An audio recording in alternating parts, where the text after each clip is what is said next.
Welcome, everybody, to the PodAskew Podcast. I am CJ, and always with me is my hetero life mate, Rico. Yo, Internet. How are you today? How you doing, Rico? I'm feeling pretty good, and I have a slight cough, but that's just because I smoked too many Camels. That's pretty, now, look, I understand I'm fighting an uphill battle. I've been trying to get Deb to quit for 2 years, so, you know. That's the thing that I learned when it came to smoking is that you can't quit for someone else. You have to quit for yourself. So, right. Even though your heart's in the right place and you want to just help the smoker, they can't do it by being pushed by someone else. Even though that is the easiest way of doing it, it really comes to the person being like, you know what, I need to just do it. And I follow this I have this philosophy that Dean Martin said, which was I quit every day. Right. And, there are times where I've gone months without a cigarette. There's times where I've gone seconds without a cigarette. So it really depends on the people around you too, unfortunately. Right. I don't want to blame other people for my addiction, but, my 90% of the people around me smoke. I mean, my father smokes, my mother smokes, my best friend smokes. It's hard to, because smoking is overall a social interaction above all. Yeah. No, absolutely. I know that's the thing that goes with it. Yeah, I can't take myself away from people to quit smoking, but you think vaping would work? I've done the vaping shit, but I haven't done the heavy duty vaping shit where you have to add your own fluid and charge it. I get the disposable blue ones, and yeah, they're not very good. My analogy for it is it's like eating your whole life and then all of a sudden drinking Slim Fast. Gotcha. I used to smoke the blue ones, actually, believe it or not, because 20 some odd years ago I smoked, I was a smoker, and kept getting sick, and could not figure out why I was getting sick, although you kind of could do the math, but still, you get the point. I was getting sick, not smoker sick, if that makes any kind of sense. Of course, yeah. Yeah. So, and I was not a heavy smoker. I would I'd smack people around. No, yeah. No, you would add smack. You'd be doing heroin as well as you're smoking. 16-year-old doing smack. But anyway, but I would smoke Marlboro Lights because they didn't have anything lighter at the time. Honestly, that was the lightest they had. There wasn't these ultra lights and all these other colors and shit. And a pack would last me a week. So I was not what you would define as a heavy smoker. No, every smoker who starts out as a smoker, especially at a young age, can make a pack last a week. Right. That was the thing where once I realized once I made that transition where I can make a pack last me 2 days as opposed to a week, I said, this is where it begins. Right. But I officially knew I was hooked when I woke up one morning and without even opening my eyes, reached for my pack of cigarettes beside my bed. Yep, and I opened up my eyes, and I'm like, oh, shit. This is serious. Yep. So, wait, just to finish my story out real quick, but I had to quit.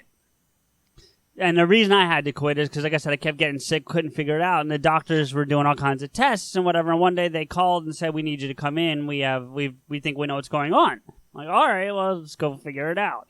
And I went in, and they said, it's the cigarette smoking. And I said, well, yeah, I know everybody's not supposed to smoke. They're like, no. You're allergic to cigarette smoke.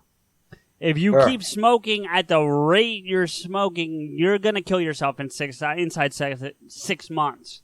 If you stop now, you'll be fine. Wow. So it was like, I think I'm going to stop.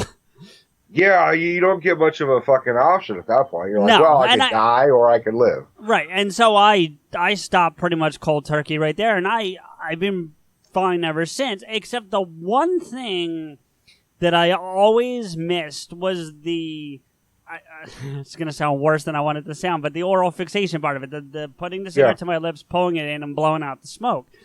Yeah. So when they finally put out the blues that are zero nicotine, I was getting those because that's the one part I never got over in the 20 some odd years. Yeah, I could definitely appreciate it. Despite it does sound dirty, but it's not that dirty because every smoker has that oral. Every smoker has a ritual too. Right. So I know smokers that try switching to vape, but they can't do it because there's that ritual of pulling out your cigarette pack, lighting it, taking that first heavy drag. Like I think I gave my mom a blue once, and she just said I can't do it. But when I have quit, I have done like chew on toothpicks. Okay. And the chewing on the toothpicks really does cut the craving. I also notice every time I quit, I gain about 10 pounds. Well, that's generally the way it goes. I don't think that's just a you thing. I've heard that before. Yeah, it's because smoking curbs your hunger. Right. Well, here's the other thing. I just heard, because it's something you said I wanted to tell you about. Apparently, they now have, and I don't know where you get them or how readily available they are, but they have toothpicks with nicotine in them. So you chew on the toothpick, you get the nicotine fix. It's meant to be like nicotine gum or the patch. It's one of those things to help you get away from it. Yeah, I swear to God. I just saw it the other day. What's it called? A toothpick? I didn't see the name. I just said toothpick with nicotine in it. That's what I saw. That is crazy. I bet it's fucking expensive. I don't know, but probably worth a Google search at least. I mean, it wouldn't hurt. Yeah, because if you want, and I'm not trying to get you to quit, but if you do want to quit, that might be something that helps you if you felt like the toothpick helped with the oral part. I have plenty of help with the oral part. Okay. Whenever I'm craving a cigarette, I'll just suck on a dick. That'll just take care of the whole thing for me. Okay, we're good, but the word hetero is in our thing, so stay away from mine. Don't you worry, buddy. I'm not going to travel all the way to Jersey for that. Well, if I want to suck some dick, I can just go outside. Well, you are near San Francisco, so that's true. I am near San Francisco, so I have easier. And I would make a fucking killing as a bear, man. It's such a shame that I'm actually not homosexual, and my girlfriend's laying in my bed, right across from me. But I'm like, I'm grateful that I have Stephanie, but like, you know what? Being gay would be so much easier for all the teenage bullshit, like lovey-dovey girlfriend bullshit I had to go through. And I mean, being heterosexual kind of sucks. Being homosexual kind of sucks, but being homosexual can also be easier in some ways. Yep. You could look like me, you know, balding fucking fat guy with a beard, and I look like fucking Marilyn Monroe to guys that like, you know, bears. I call myself a fucking, like, you know, I'm a cub because I'm a teddy bear because I'm a short little fucking bear. Okay. And I'm cuddly. I'll take your word for that. You'll experience my cuddles. Eventually, we will be in the same room. We have made it a goal to do one in the same room podcast per year, so we will try. Well, that's the goal. Whether we achieve it or not is a different story, but yeah, it's the goal, but it's more or less the dream. That's what it is. Oh, and we talked about this on the News and Notes episode that we did.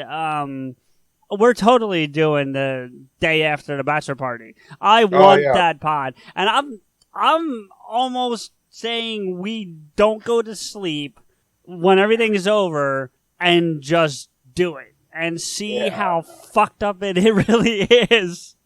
On one condition, we have another camera filming, so we can do the podcast, but we also film it, and then I can post that for like the Rico's drunken rant with CJ. Oh, I'm all over it. That's fine by me. Yeah. So we upload both of them. And it's just like simultaneous. All right, let's do this, guys. Let's Oh shit, that's gonna be fucking CJ here gave me Jaeger and gin. The fuck is wrong with me? No. Speaking of gin, I got a funny gin story for you. This is again from years ago. I'm well into my 30s now, but this is when I'm 23, 22, somewhere in that ballpark. So 5 years ago. No. Sorry, 10 years ago. I think 15, you were 20. 15. I think you were 28 for some reason. No, I wish I was 28 again. No, but And pre this time, I was not a heavy drinker. I mean, I'm still not a heavy drinker. I never was a heavy drinker, but comparatively speaking, I drank like 3 times a year. You know what I'm saying? So I'm coming into my own as drinking, whatever. And a friend of mine's then girlfriend, now wife, wanted to go up to her old college at Rutgers and go to one of the food trucks that are actually no longer there. But they used to have these like food trucks, and they had these funky sandwiches called like Fat Boy and Fat Fuck and all these different things. And they were like, it was like a cheesesteak with French fries on it, or Parmesan chicken sandwich with like avocados or some weird shit. I don't think that was one of them, but you get the point. Like, it was these weird... We have something out here called Ike's. It's very similar to that. I'm sure they've got them all over the country, to be fair. Yeah. But anyway, she was craving one of these sandwiches on like a Sunday night. So he called Was she drunk? No, we hadn't drank a thing yet. She was just craving one of these sandwiches. And no, she wasn't pregnant before anyone asks. That wasn't the case either. But she says, so he calls me up and he goes, dude, let's go get some sandwiches up at Rutgers. And meantime, like, there's this main street lined with bars. So we'll do like a mini pub crawl and, have a couple drinks, come home. I'm like, all right, cool, let's go. So we go up and we go to the first bar and we're sitting at the bar. And to that point, my drinking was basically limited to wine, light beer, and whiskey, and shitty whiskey. Like, I drink what I consider good whiskey now, but back then I drank shitty whiskey. Okay. And we're looking at the bar, and we're looking at the different bottles behind the bartenders, and we see this bottle, this blue bottle, and we're like, what the fuck is that blue bottle? And it says Bombay Sapphire. Oh my God, I know what you're talking about. Right. Well, no. But you don't know what's going to happen. You might know the stuff, but you don't know what's going to happen. I know the stuff. Okay, go ahead. But just hear out the stupidity that comes out. Keep in mind, we're all on our first drink. So this is not like drunken brain kicking in. We're just this dumb. We're looking at this bottle. You made a sober decision at that moment to be that stupid.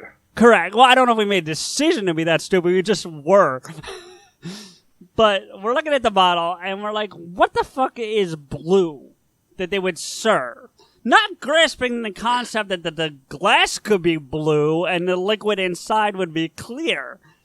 Oh, my God. Right. So, me being me said, I got to drink whatever's blue. I got to try blue alcohol. Like you thought it was blue curacao or something like that. I didn't know what the fuck it was. So, I mean, quick fast forward, I drank Hypnotic years later, strictly because it was blue, but it was really good. Anyway, what?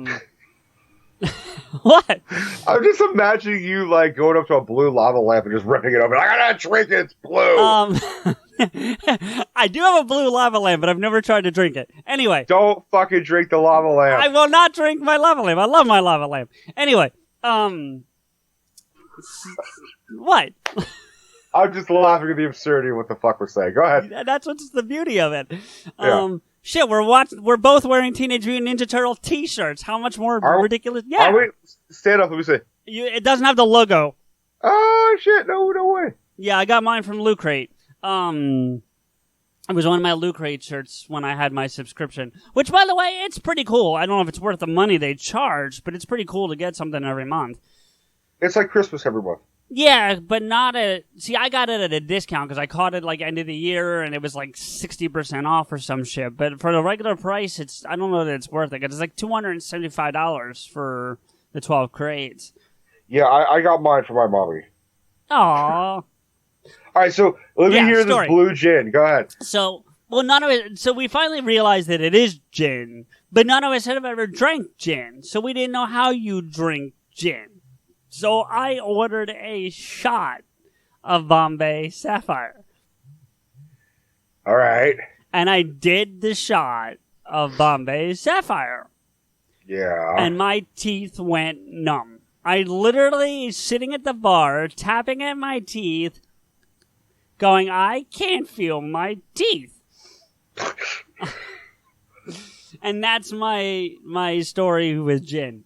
I don't have a story of of gin, because my mother warned me like years ago. She's like, stay the fuck away from gin by itself. If you're gonna have gin, have it with something else, like a mixed drink, like a fruity fucking cocktail. But even then, avoid gin if you can, because she's like, all the men in our family on my mother's side apparently can be very violent on gin. So I just made a conscious decision to avoid it at all costs. Okay. And, you know, I still have had gin, you know, and shit like that. And it's just like my brother, same father, different mother. So he doesn't have that violent gin streak bullshit. My brother loves gin. Okay. And I remember us getting into an argument about it. I'm like, no, I'm telling you, like, gin can make people violent. And he's like, no, it doesn't. And then we got hammered together. Me and I have two brothers, and we all got kind of hammered together. And both of them, because I'm their younger brother, they always want to wrestle with me. And now I'm bigger and broad-shouldered and heavier. Like, my brother was just like, my brother also took like Muay Thai, so he's like wants to like martial art wrestle with me, and I'm like, will you leave me alone? I did nothing to you. He's like, I'm like, see, this is what fucking gin does, man. You're not even part of my mother's family, but I know what gin does. No, it's alcohol. It's not gin.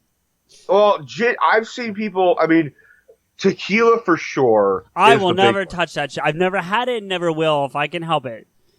It scares you should the have shit a out shot of of tequila just to say you had a shot of tequila. I'll tell you what. I'm not saying go crazy and eat the fucking one with the worm and shit. Right. All right, I'll tell you what. But Let's make a deal. Take a shot of tequila. Let's make a deal. At my bachelor party, I will do a shot of tequila with you if you let me make you a gin and tonic. Because if you do a gin and tonic, it's not going to fuck with you the way your mom's warning you. I'm all for it. All right, deal. It's on tape. You can't take it back. But the only thing, look, I'm fine with the gin, but I hate tonic water. I hate that. Let me make the gin and tonic because make me a gin and tonic because I hate that kind of like that shitty flavor. I like my drinks like I like my women sweet, and they'll slowly kill me. I'll tell you right now, and it's not sweet, but I definitely put lime juice in it, and that kills that tonic taste quite a bit. You still get a bit, but it's not that strong. That's fine. Yeah, I can handle that. Because I don't like it either. I like a good Moscow Mule. So Moscow Mule is just ginger and lemon and lime and vodka. So a gin and tonic, if it's done properly with a little bit of lime, is actually similar to a Moscow Mule. I'll drink vodka martinis. Oh, love me a martini. Anyway, I know we didn't want this to be like the drunken podcast, but you telling the story about your brothers, it makes me have one more story I have to tell you because I think you will have a reaction to it. Go for it. All right. So I'm in college. I'm 19, and I go to a college that's a dry campus, but as I'm sure you can figure, that didn't stop us from drinking. Of course not. Yeah. So, but we're also all broke. Keep that in mind. So the beer 40s. What's that? 40s. No, they were cans, but Natty Light. That was the beer of choice. Yeah. Because you can get like a 30-pack for like $4.95. At least you could in 1998. I don't know about now, but I don't know if have we talked about my disability on the show? No, we have not. I've said we should talk about it. We totally can. I've got no objection to that. But, and maybe we'll elaborate on a different show or later today. But I have a disability that basically like cerebral palsy. For those of you listening, it's not cerebral palsy, but it mirrors it almost identically. So it's the best way to describe it. What would you call it? What's your the actual disability is called schizencephaly. Shit, I would have a hard time pronouncing it, let alone having it. Oh, I had to practice. I'm not going to lie. Give it to me one more time, schizencephaly? Yep, you got it. Oh, yeah. There you go. Okay. Okay, now, quick prelude to the rest of the story is that up until I was 32, I actually had been diagnosed as having cerebral palsy. They didn't get the correct diagnosis till I was 32. So, when this story takes place, I thought I had cerebral palsy. Right. And there was a kid in my dorm that we were friends with that had the same disability, has cerebral palsy. At least he has CP. Like, he actually has it. Right. But his is the exact opposite side of mine. So mine affects my whole left side. It's clinically diagnosed as a left hemiparesis. But, so he had a right hemiparesis. And the people in my dorm that we all knew, because it was like 6 of us per suite, would try to get us drunk and make us fight. What? Yeah, they would get us drunk so that we would fight each other. I mean, that's horrible, but also kind of sounds like a lucrative business.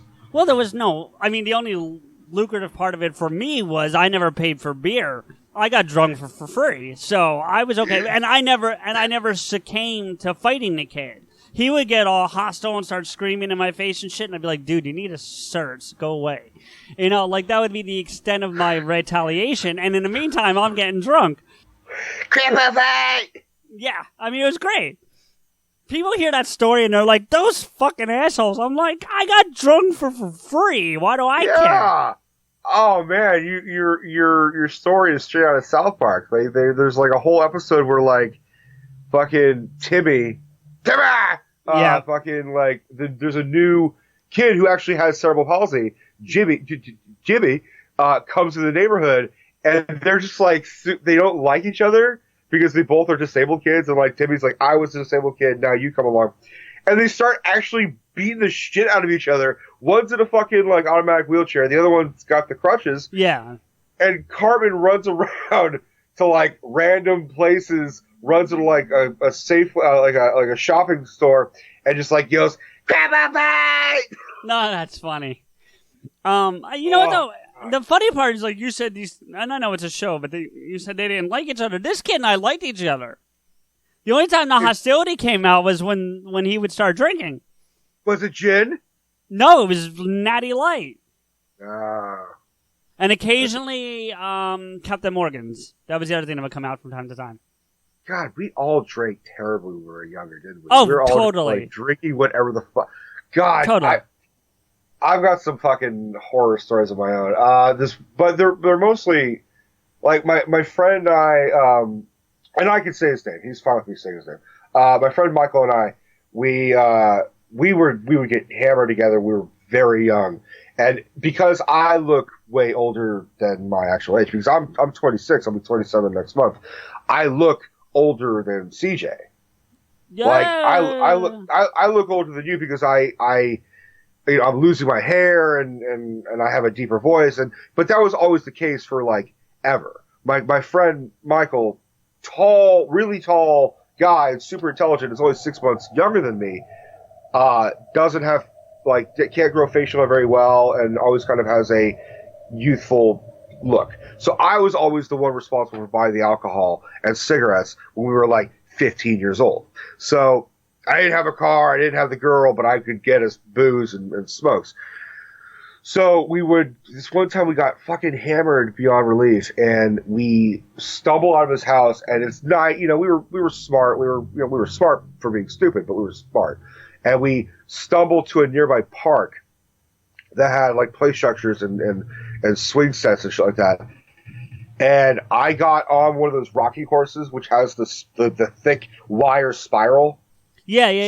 So you're like rocking back and forth on the spring. Yeah, I remember those. So I was so heavy because I should not have been on it. I mean, it was for kids, and I'm like 15 at this point. And I wasn't always as heavy as I am now, but I was definitely, I was more broad-shouldered and muscled up. I was always like working out and shit. But I'm on the thing, and I just lean all the way back, and I fall back, but I pulled the horse all the way back. And then when I fell back, I let go, and due to the spring, it just repeatedly smacked me in the balls like 4 or 5 times. Just wham, wham, wham, and it hurt so much, and I was so drunk that I'm just like, and Michael's just watching as me just getting bludgeoned by a fucking steel horse in my testicles, and he's just like, I don't know what to do. and I just rolled over and started throwing up all over this. It was a kid's park, like a kid's playground. I'm just puking everywhere. And like I was sort of limped home with him. And I was like, Michael's like, you want to get drunk again? I'm like, I want to ice my balls and then get drunk again. That's funny. It's not as in a detailed story, but I did fall over peeing midstream while drunk once. You fell over midstream? Yeah. Sideways. I'm standing, peeing, and just fell over like a tree. I have one of those, but not when I was drunk. When I was a kid, my dad and I we have a farm, like a 40-acre farm. Okay. And we're on our way back. So it's a 2-hour drive from where I live in Oakland up. It's northern Sonoma County. So it's like 100 miles door to door, 2-hour drive if you don't stop. So we usually stop for like Safeway and shit on the way there. Sure, but we're on our way back. So I really had to pee because we stopped and like got gas and I had like a soda and my dad had like a cup of coffee. So we're on our way back. We're about maybe 30, 40 minutes away from the house back to Oakland. And I'm like, Dad, I really got to pee. Can you pull over? He's like, no, I got to make time. No, I'm not pulling over. I'm like, I really got to pee. And you know, it's one of those like 9-year-old pees. Like if you don't pee, you're going to just destroy your pants. Right. So I said, Dad, I really, it's like, so he finishes his cup of coffee. Mind you, it was like a small. And he says, here, piss in this. Which is the most male thing ever. Oh, totally. Yeah. You're like, here, piss in this coffee cup. So I'm in the front seat. We're on the freeway. There's cars around me, but I'm just like trying to adjust myself, pull my cock out, and I'm trying to piss in this coffee cup, and I filled it up. And I'm like, now I'm holding this fucking jar of piss, this cup of piss, and I'm like, what do I do with it now? And I'm like, Dad, what do I do with this? He says, drink it. Like, my dad was always a smartass. Just shut up and drink it. I'm like, no, what am I supposed to actually do with this fucking thing? He says, roll out your window and dump it out the fucking window. So my dad's version of this is completely different, but the effect is still the same. So I roll down the window, and because we're going 70 miles an hour, I try to dump it out, but the wind made it fall back. Oh, no! And it's just drenched myself in my own piss. And I just kind of like realize what happened. I look at my dad. My dad's driving, and he just sees me just like a waterfall of urine. And he just starts shaking with laughter, trying desperately not to crash the car. Yeah. But his version, he said I rolled down the window and I stuck my head out and then threw it in front of me against the wind so it came back. I'm like, no, the wind was just so strong. It actually knocked it out of my hand, and I didn't have a good grip, and I'm trying to be careful and gingerly poke it out the window. But oh yeah, man! If anyone says, "Oh, I pissed my pants," really, I pissed all over myself. There you go. All right. So listen, I had an idea. I know we have something we want to talk about, and we're going to get to it and all. But I had an idea while you were sharing your story. I think I'm going to throw out on Twitter to the followers that we have, if they have a question they want answered on air. Absolutely. All right, so I'm throwing that out as we speak. Feel free to retweet and all that happy jazz. Sure. Because I think we should start the show at this point, because I don't know that this qualifies. We're going to keep it all, but... Once you get past urine, everything's fine. Yeah. All right, I'm retweeting as well. I'm actually going to post it on Facebook as well. So go for it. Just make sure if you get any responses on Facebook, that we give credit to whoever's asking for it. Absolutely. Oh, and by the way, Kev put up a real funny tweet about Seth Rogen. If you get a chance, if you haven't seen it yet, it's really fucking funny. I'm surprised I'm not following Seth Rogen. I should do that. Yeah, it might be a good idea. I'm not, but not for any reason that I just haven't. Yeah, I'm posting it myself. We'll have to edit this shit out. I got it. No worries. Yeah, I know you're on top of it. All right, so we put out the question, and we'll see if we get any responses. In the interim, talking about the medication you're on and all that happy stuff while you're sick, you mentioned something about a funky-ass dream that you think that was caused from the medicine. Oh, my God, man. I mean, the past couple weeks from the flu and the medicine and just like having a fever at one point, and I've been having these crazy fucking intricate realistic dreams, and I forgot all of them. But I would wake up and be like, that was bizarre. But oh my god, last night I had like a straight up nightmare that was so detailed. It like when I woke up at 10, I said I'm not going back to sleep. Like it really kind of like it freaked me the fuck out. Like I told Steph, like Steph was awake and she was coughing, and I said I will walk your dog, like because her dog is with us, and I'm like, honey, you don't have to get up and walk your dog. I will walk your dog. I need to get the fuck out of bed. Like I was so freaked out. So, for the viewers that are listening, you won't know this about me, but I am a huge fan of horror films. I'm a big fan of. I'm a big movie buff, but I do love me a good horror film, and probably my all-time favorite is Halloween. And Halloween, and if you're curious, you can check out the Rico's Rants episode I do of Halloween with Stephanie. It was actually our second episode together. And the main reason I knew she would love it is because she does not like horror films, but she loves a good suspenseful film. So there's nothing more suspenseful than fucking Halloween. It is very minimal blood, but all suspense. By the way, I've only ever seen, of the, however many there are, I've only ever seen one in its entirety. Do you remember which one? Yeah, H2O. H2O is great, but you really should see the original. The original is fan-fucking-tastic. But you know what? I'll tell you what I want to see, and I don't mean to interrupt your story, and I'll shut up in a second, but I do want to see the Rob Zombie redo, because I love Rob Zombie, and I hear he's a great director, and I haven't seen any of his work. So, and that seems like a reason to watch Let me put it this way. If the original hadn't existed, then Rob Zombie's remake would actually be a very good horror film. The problem is when it comes to directors and writers, when they're making a sequel or an origin story or a remake, they tend to explain things too much. So the difference between the original Halloween and Rob Zombie's Halloween is that you don't know shit about Michael Myers, the killer, in the original. All you know is that he's a psychopath who killed his sister when he was 6 years old and then escapes from the mental institute to go back to his neighborhood to stalk babysitters. That's all it is. But the Rob Zombie one, they focus heavily, like the first half of not the first half, but like a quarter of the film is him as a little boy at about 12 years old or like 10, 11 years old. Okay. And it shows him like going through the psychotic, stereotypical things like him torturing and killing animals, him killing his bully in like the woods with a giant fucking like lump of wood or something, and then like him killing his abusive stepfather, and his older sister is just a real bitch and she's slutty, and like it focuses more about how he was abused into becoming a killer as opposed to just being an innocent boy and all of a sudden stabbing. Okay. And he also kind of makes him a little bit more white trash rednecky. There's a lot of it looks like every character in that movie looks like they hang out at a dive bar. They always look kind of real rednecky and white trashes.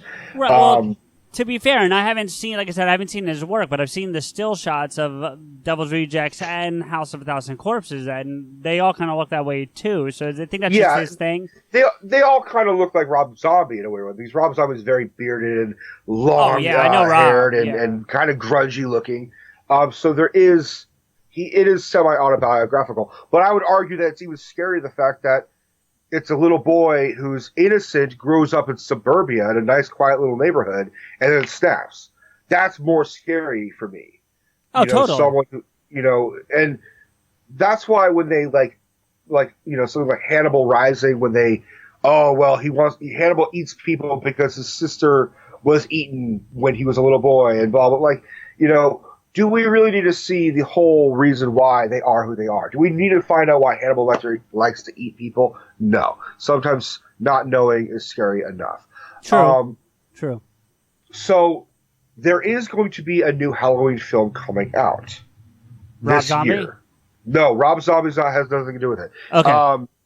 because he made his remake and then he made a sequel to the remake, and the sequel was fucking awful. Like, was it really? Oh, it's so bad. And like he has Michael Myers walking around without the mask on with a big beard. You can't do that. Even I knew that much. I mean, it's like he looks like someone that my dad would hire to, like, you know, do some yard work. Like a homeless guy is like, hey, you want to earn a couple bucks? You want to earn a bowl of pasta? Here, rake up these leaves. Like a big bearded guy who looks like he's, you know, just down on his luck. But like, you can't have Michael Myers walking around without the fucking mask. And agreed. And he speaks. He speaks at the end of the fucking film. Like a soliloquy or like a Silent Bob kind of thing? Well, no, he like there's a point where he and Dr. Loomis, which is played in the original by Donald Pleasance, really amazing British actor, but in the remake he's played by Malcolm McDowell of Clockwork Orange. Yeah, he's really good too, though. And he's really good in this movie. He's a great Loomis, but very different, more aggressive Loomis. Sure. More egotistical, more selfish, more money hungry, more into cashing out for his role in Michael Myers' upbringing. He tells Michael Myers like this giant like pinnacle moment, and he says, "Michael, we have to die for some fucking reason."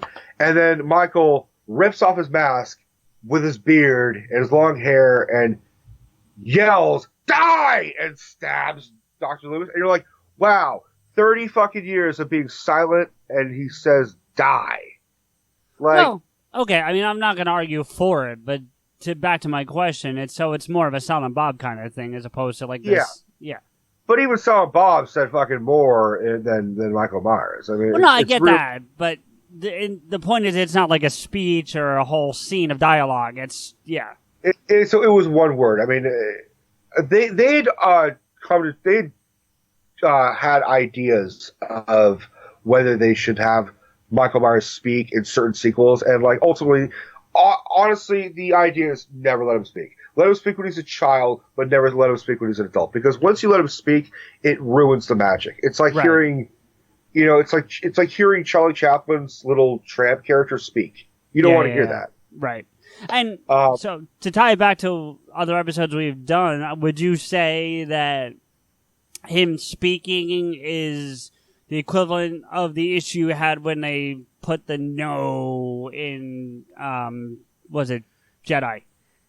No, it was Return of the Jedi. So what you're talking about is when they did the Blu-ray we talked about it in episode 1. Yeah.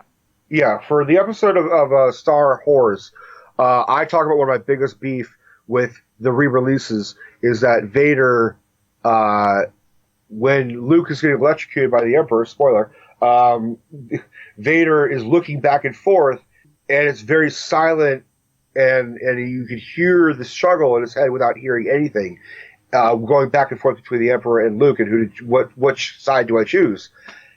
And then the re-release had him dubbed saying, "No, no, no," and like lifting up the Emperor going, "No," and throwing it, and exactly that thing. It's just, wow, why the fuck would you ruin a moment like that? Why silence can, despite the fact that I talk a lot, silence can be fucking golden. So that long story, like all that background shit. They are making a movie, and this is when it gets weird. And I'll look up the cast just to make sure I'm getting it right. But like Danny McBride, the comedian, co-wrote it. Okay. Danny McBride of Eastbound and Down, and also he was in Pineapple Express, and he was also in I call him the evil Seth Rogen. Okay. Because they're both schlubby, like, guys that are very funny, but he always plays, like, the villainous version. All right, then. You know, because, like, Seth Rogen is, like, you know, jovial, and, hey, I'm Seth Rogen. And I'm you know, I'm like a schlubby hero, but I'm here, and then, like, you have Dan McBride doing the same thing, but, like, I'm going to kill you. Like, fucking. Okay. So, but just out of the blue, Danny McBride co-wrote this thing. The original filmmaker, John Carpenter, is coming back to produce it and to supply the music. And that's I heard this. Not The even talking about the original theme is ba ba ba ba ba ba ba ba ba ba. Yeah, I love really, that song. Yeah. It's a fucking chilling music. I mean, and that's all John Carpenter. John Carpenter did the music as well. Right, I knew that. Yeah. So what they're doing is this sequel is going to be a direct sequel to the original. So it's ignoring every fucking iteration that's come out. So it's kind of like what they're doing with Terminator. Yeah, which it's like, come on, can't you just fucking stick to a timeline? Like, so what this is going to be, it's even ignoring Halloween 2, which is set the same night of the original Halloween. So they're retconning the entire thing, and they're also saying this is going to be the last one. And I know we talked about this in news and notes, but there's like 8 of them or something if you don't include the Rob Zombie ones. If you don't include the Rob Zombie ones, this will be the technical 9th one. Though, if you take out Halloween 3, which does not feature Michael Myers, they tried to go a separate film. I remember that. So then it would be 8. It would be the 8th official one. No, I mean, if we're including the Rob Zombie ones, it's the 10th official one with Michael Myers featured. But it's the 8th one, part of this Jamie Lee Curtis franchise one. But now they're going to make it 2nd overall. So as far as they're concerned, the only ones that matter are the first one and this new one. So David Gordon Green is directing it, and I think he also co-wrote it. David Gordon Green, he is produced some shit and directed some shit, but he directed Stronger with Jake Gyllenhaal, Eastbound and Down. I guess he and Danny McBride are good buddies. He did a lot of like stoner comedies as well. He did like Your Highness, The Sitter. He did Pineapple Express. So it's sort of weird how these two comedic guys are making this iconic horror film. And Danny McBride said, like, well, you can go beyond dick and fart jokes. You can make a horror film. You don't, just because I'm a comedian, it doesn't necessarily mean I don't like horror films. I love horror films, which I respect. I thought that was a really great way of doing it. So, moving on, if you guys are interested, look up the new Halloween film. But my nightmare was because I know nothing about this new movie. They haven't released any trailers. There's very little photos of it. You don't know shit what's going on. So I basically invented my own iteration of what this could be. And I'm almost kind of like, I don't want to say it out loud because I don't want someone to steal my idea. So I'm patenting this fucking idea right now. Copyright Rico. What? Copyright Rico. Copyright Rico. Copyright Rico's rants.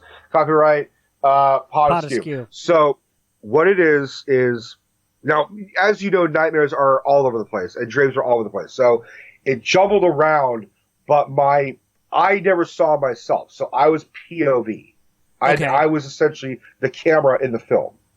And on top of that, I think my character was Jamie Lee Curtis. So you were a chick.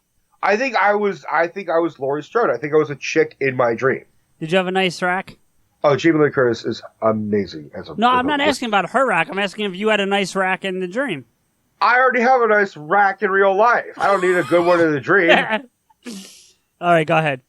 All right, so what it is like, I keep seeing flashes of Michael Myers' silhouette, which is very iconic. He's just man holding a kitchen knife and his head kind of tilted to the left or the right. He always looks like he's kind of studying what he's about to kill.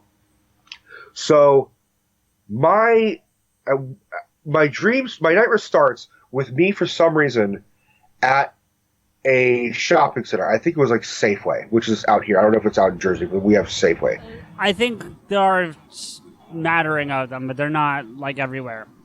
But you know what I'm talking about, just your typical grocery store. Yeah. So I'm there, and there's a whole crowd of people, and we find out there's a writer who wrote the movie of Halloween, the new one, or had co-wrote it, who had like done some extra like origin background to it. So in the beginning of my nightmare, I'm playing myself. I am me. And I stumble upon this, and I'm like, oh my God, one of the writers of Halloween 2018 is going to be in Safeway. And like there's security guards, and like this writer had like told like, oh no, I want to shop in peace, kick everyone out, and then I'll come out and sign autographs.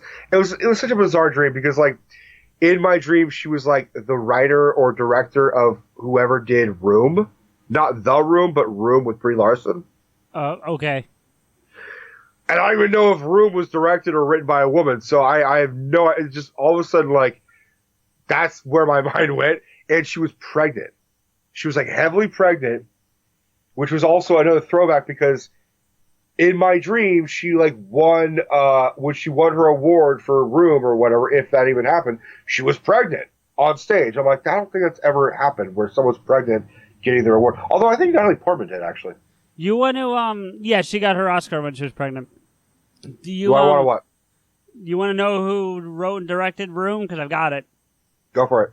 Director was Lenny Abramson. And then the writer is Emma Donahue. So it's a woman writer. It was a woman, but I don't know who Emma Donahue is. I just, for some reason, like thought it was a woman. And then this woman, Emma Donahue, or whoever, is she pregnant? No, because I think she's gay. I think that's her wife. I mean, that doesn't mean she couldn't be pregnant, but she's not in that picture. Yeah, you can be gay and pregnant. Okay, well, I don't see her. It's all right, whatever. So I have no idea. So no, I just want to know if that was her, because that would have been creepy if that actually was who you saw. No, in my own fictional thing, it's just like a pregnant woman was co-writing Halloween, and she happened to write Room. So it is all my fictional. I'm calling it my own fictional history because I was going to say, so that's appropriate. Fictional. What? I was going to say, that's appropriate. Yeah, it was my own fictional interpretation. So I somehow like raised my hand, asked the security guard, like, can I come in? And I think Steph was in my dream with me. So we go in and we go to the fucking and the security guard's like, yeah, you guys can go in. And the whole crowd is like, why do they get to go in? And then like, because we asked. You'd be surprised what you can get if you just asked. So we go in and I find the fucking writer as she's shopping. So we go into the store, and so it's me and Steph, we go into the store and we find the writer. She's heavily pregnant. She's got her shopping cart, and we go up to her, and I kind of like say, "So I hear you co-wrote Halloween." Like she said, "Yeah," and she's like grabbing fucking cans of stuff and like putting in her cart, just kind of like not even like aware I'm talking to her. And I said, "So, can you give me any details about it?" She's like, "Well, I wrote like." I was the main writer. I was a co-writer, and I basically just filled in like an origin story and did some flashback shit and a couple scenes. I said, "Oh, well, can you expand on that?" And she said, "Well, okay. There's a doll." And I was like, "There's a doll?" She's like, "There's a doll," and she walks away. And in my dream, I just kept looking at Steph. And I'm like, "Steph, there's a doll. There's a doll. What are we gonna do? There's a fucking doll." Already, the dream is turning creepy. Because me repeating, there's a doll. Right. There's a fucking doll. So then... It sounds more like Annabelle than it does Halloween. The doll, as it turns out, is insignificant. But I think it was inspired by like Chucky and Annabelle. But it was more like a cursed doll kind of thing. Right. So what in my nightmare, I interpreted that as that was Michael Myers' 6-year-old doll. When he was 6 years old, he had a doll. And so he's still alive and moving around, but somehow he has infected this doll. So even like though he's Chucky, because isn't Chucky... I don't watch these things. You know I'm not a fan, but like right. The thing I do know about Chucky is it's like the spirit of some like serial killer inhabits the doll, right? Yeah, he transfers his soul into a doll. But that's not what happens in this. Okay. What it is Michael is like, think of it like Michael Myers as like a virus. And he touches something, and then now they're infected, even though he's still alive walking around. Okay. So the doll is not up around, moving around and talking like Chucky or even Annabelle. It's just a doll. It's now corrupted, even though it doesn't do anything. So then some kid picks it up. Now they have Michael in their mind. He's sort of thinking thoughts to them, and they're like, it's not like they're all of a sudden mindless zombies. They're still able to walk around and do their shit, but then all of a sudden Michael would say, "You know what? Jump off that building, or kill that person," without saying it word for word. So, like a fucking plague, people get slowly infected, and they go out through their day-to-day routine, and Michael can control them anytime he wants. So my nightmare was Jamie Lee Curtis's character, Laurie Strode, for some reason is at a concert, and she goes backstage, and it goes like into a tunnel, and she sees all these factory workers and all these guys, and they're having coffee. Like, hey Jim, how are you? No, I'm good. Frank, what's going on with you? And then like they all stop, and you the podcasters, the listeners can't see me, but they do that. They do this fucking thing that's absolutely creepy, and is one of the things that terrifies me in a horror film when something stops what they're doing and slowly turns to look at the person. Yeah. So I did on camera for CJ to watch, and or if it's like a doll, or if it's like a doll, it's just like, yep, and then looks back. That shit creepy. Creeps me out above all. So all of a sudden these people are working, and Laurie's just me is walking through, and they're like, oh yeah, so I did you watch that Red Star? And they stop and turn and look at her, and just stare at her, and then tilt their head. So they're all Michael Myers doing the whole like, I found you, Laurie, and they do the head tilt thing. Then my because my mind works like a movie is how I interpret it. It jumps to another scene, which is these two kids, like these 15-year-old boys, they're on their dirt bikes, and they're on a fucking. I think I transported them onto my property in Sonoma, my farm that I talked about earlier. Yep. Very, very woodsy, very hilly, very middle of nowhere. Like, there's no civilization. I mean, we have neighbors and shit, but it's very country, rock, foresty, cliff kind of shit. So somehow we're there, or whatever. And then the two guys, like, they stop and they sit down to look at the sunset at the edge of a cliff. And then one of them just turns to look at the other one, pulls out a knife and stabs him in the throat, throws him off, and then jumps, like, swan dives off the cliff. So just does a murder-suicide for no reason. And you can see that, like, Michael is slowly infecting the world. And then the nightmare ends, because I'm going on up, but I'm going to end the nightmare. This is when I woke up. I woke up to a POV of Laurie, myself, whatever, looking outside, and it's dark, but there's street lamps, so you can see silhouettes of people.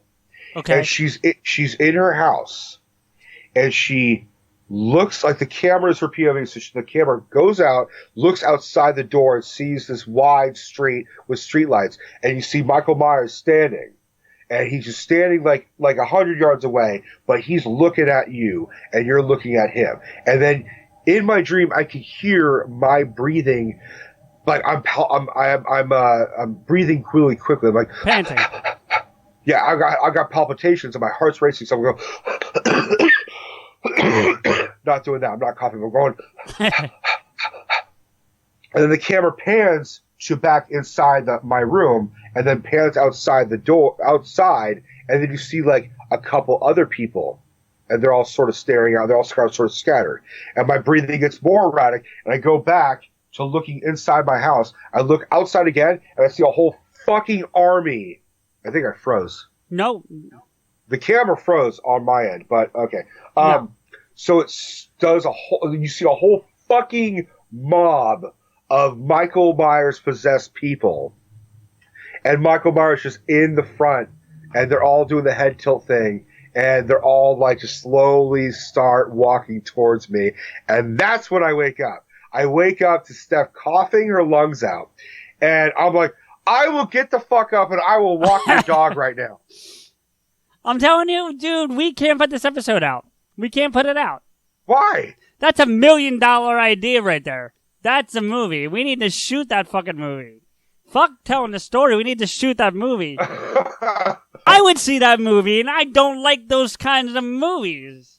I don't know where the fuck that came from. I could see some inspiration, because I think one of the things that like scares me and Steph, ultimately, we talked about this, is brainwashing. Because that shit could easily happen. Now, possession, that can't happen. But brainwashing, especially in this day and age, that shit terrifies the fuck out of me. Because having an idea is one thing, but having faith that you 100% believe and trust and will kill and die for, that is terrifying. Absolutely. So, but I don't know if that's necessarily brainwashing, but I get your fear. I would argue that, something like, whatever, no disrespect to, actually, you know what, I'm not even going to not say that. Trump supporters. Oh, they're totally, hardcore Trump supporters who are given the facts and given the evidence and just for 100% say, no, I believe in Trump. I view them as being brainwashed. Oh, they're yeah. I also there's a lot of there's a lot of brainwashing that actually happens. Like, I'm not trying to freak you the fuck out or nothing, but it happens. Yeah. Like, seriously. Where was I? Shit. Yeah, okay. I was out at Walmart, and I hate Walmart, but I was there for reasons I can't get into on the podcast. But I was at Walmart, and we were in the market for a new Keurig. We need a new Keurig. Right. I know you're a coffee aficionado, and that's probably like blasphemy to use a Keurig, but whatever. No, I've done Keurigs plenty, so don't worry. Okay. So, but we're in the market for a new Keurig, and I'm also a tech fucking freak, so I'm looking for like the biggest and baddest with like the 12-inch touchscreen and, the whole the whole bit. Which they don't have, but you get the idea. Like, I'm looking for just like tech crazy Keurig. Looking at the Keurig, I come home and I go online. Actually, no, I don't think I was home yet. I might have gone on my phone, and there's fucking ads on the things I'm looking at for Keurigs. I had not looked for a Keurig online to that point. Okay. No, the point is there were ads all over everything I looked at for Keurigs. You're talking about all of a sudden, like, okay, I should say, like, Facebook just read your thoughts, that kind of shit? Basically, yeah. I went as far as to say that, like, because I think I had my phone out looking at something else when I was standing near the Keurig, and it's like the camera saw the Keurig. Yeah. And then transmitted that information to whomever.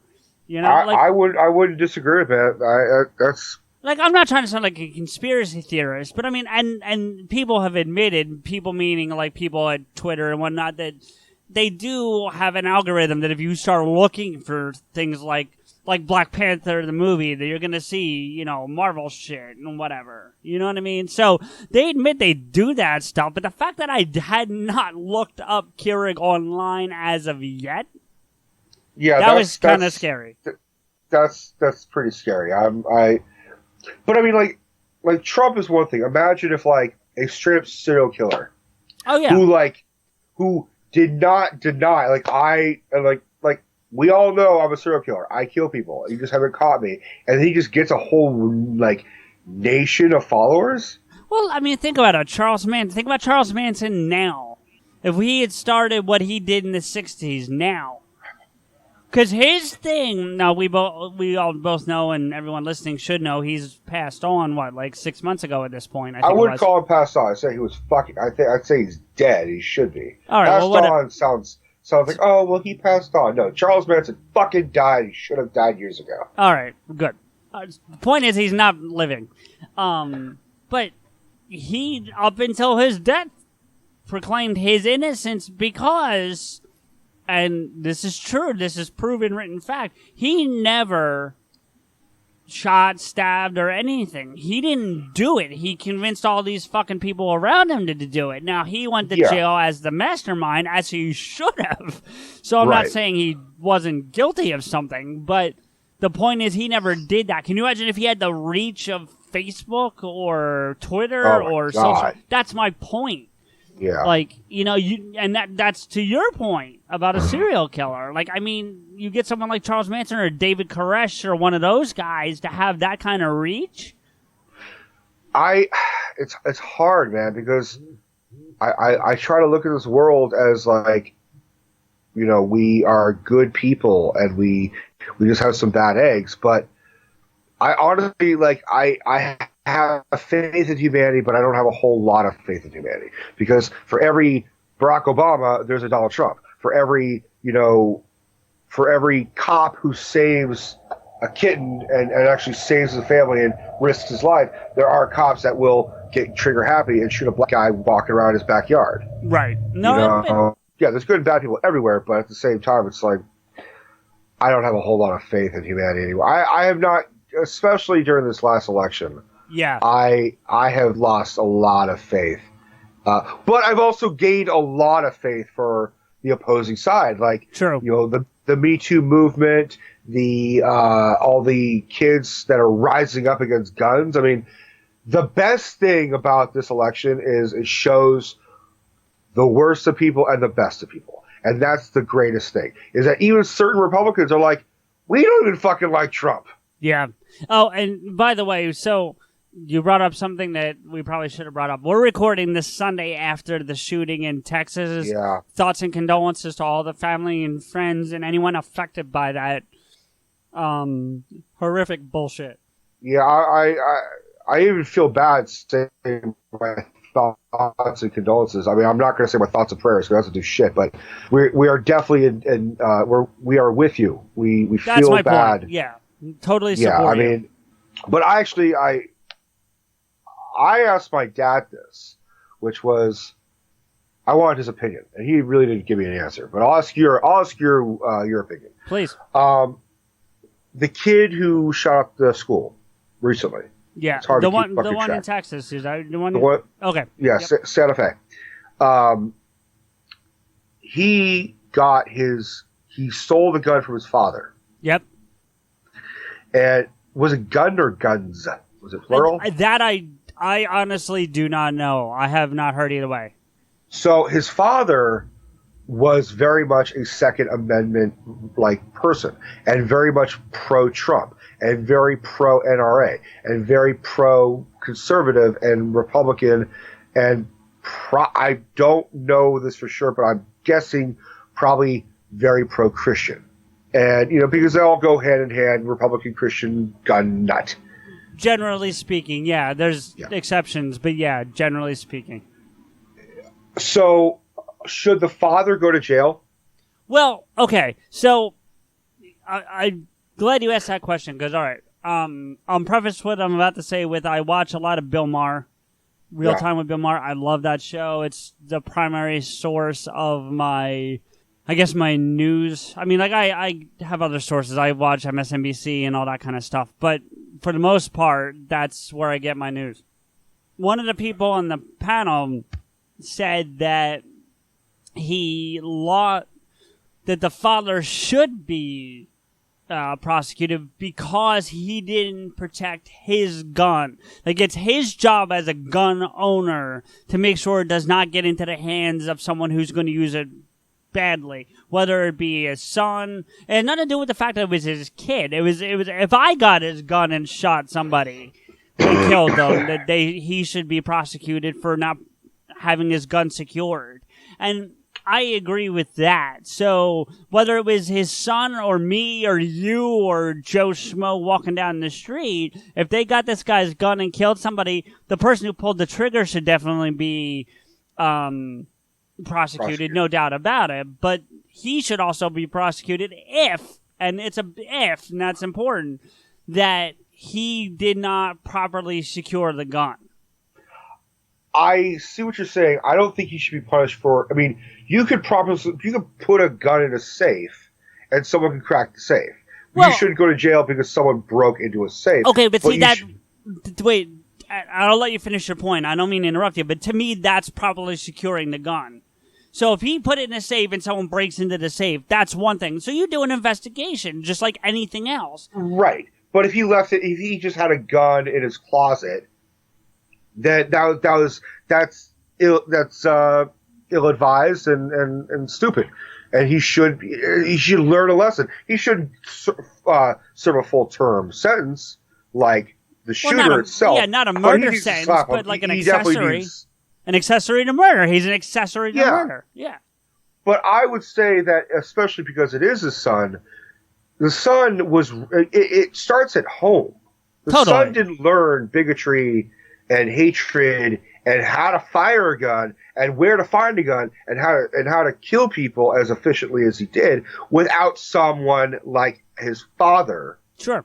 And that's where I'm saying, like, yeah, the kid stole his gun, and the father should be given shit for that and possibly go to jail for that. But the father should go to jail for raising his son with improperly teaching him how to respect a weapon.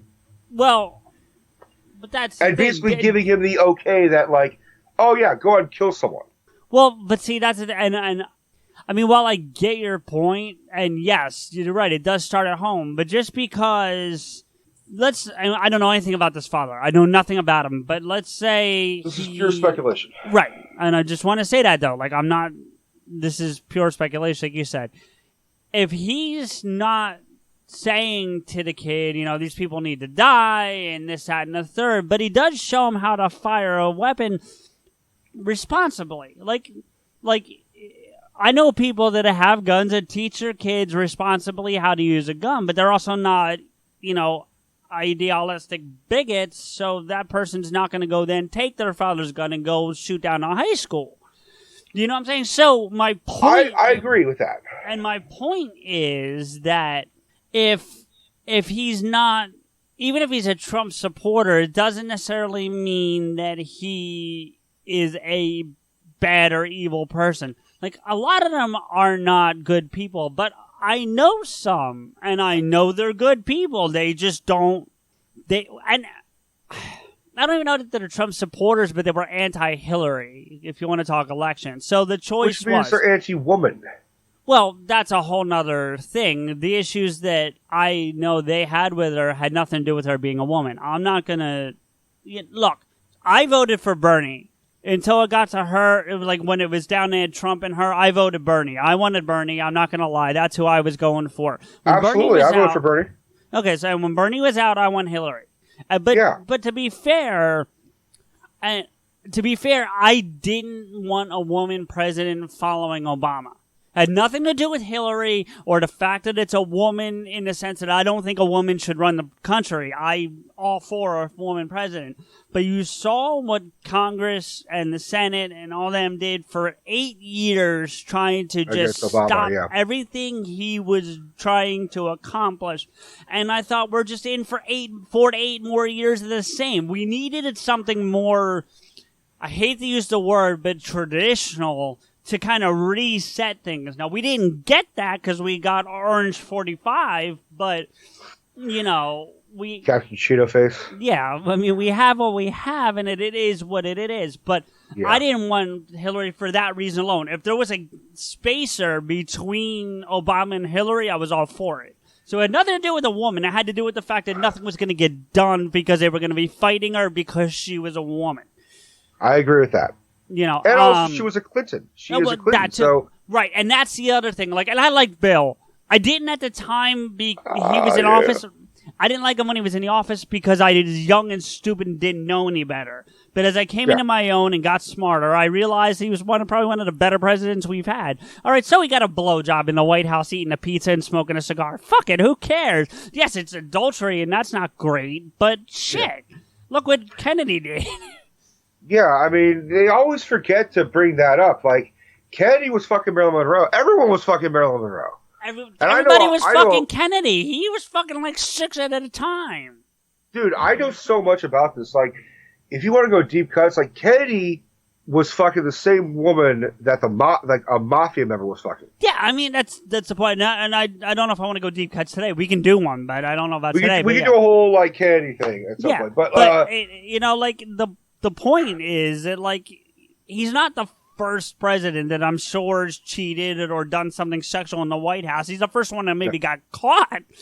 But, you know, so be it. But, you know, and yes, and that put a taint, no pun intended, on the Clinton name. But, you know, I don't know. It was just bad timing on her part. You know what I'm saying? That's all. The running, when she was running, it would have been bad timing.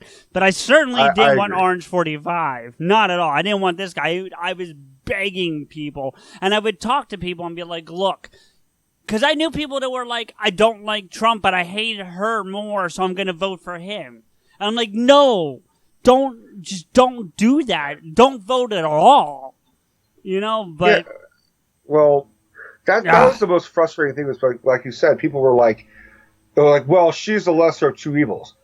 Really? Is she? No. She's not that bad. I mean, she predicted everything that is happening right now. Yep. Like, I mean, you want to talk about like Clintons versus the Trumps. Clinton got a fucking blowjob for free. I mean, yeah, he probably wielded his power, sure. Being president and all. Sure. But like, Trump is like claiming like, I'm the best, deal maker ever. Nobody makes deals better than me. And like, yeah, okay, you made a deal, but you had to pay $130,000 to pay a porn star to have sex with you. No, to shut her up. The 130 was to shut her up. He tried to pay her for the sex, and she didn't take that. But she took the 130 to shut up. Yeah. No, that came out this week. That part of the story came out this week. He offered her money that night, not to shut her up pre-sex. He offered her money, and she said no. Slept with him anyway, because I mean, nothing against her, but she's a porn star, so that's what she does. And then, and then Trump, being Trump, was like, "Oh shit, I can't let this get out. I'm gonna pay you $130,000 or whatever it was to shut the fuck up." And she went, "Okay."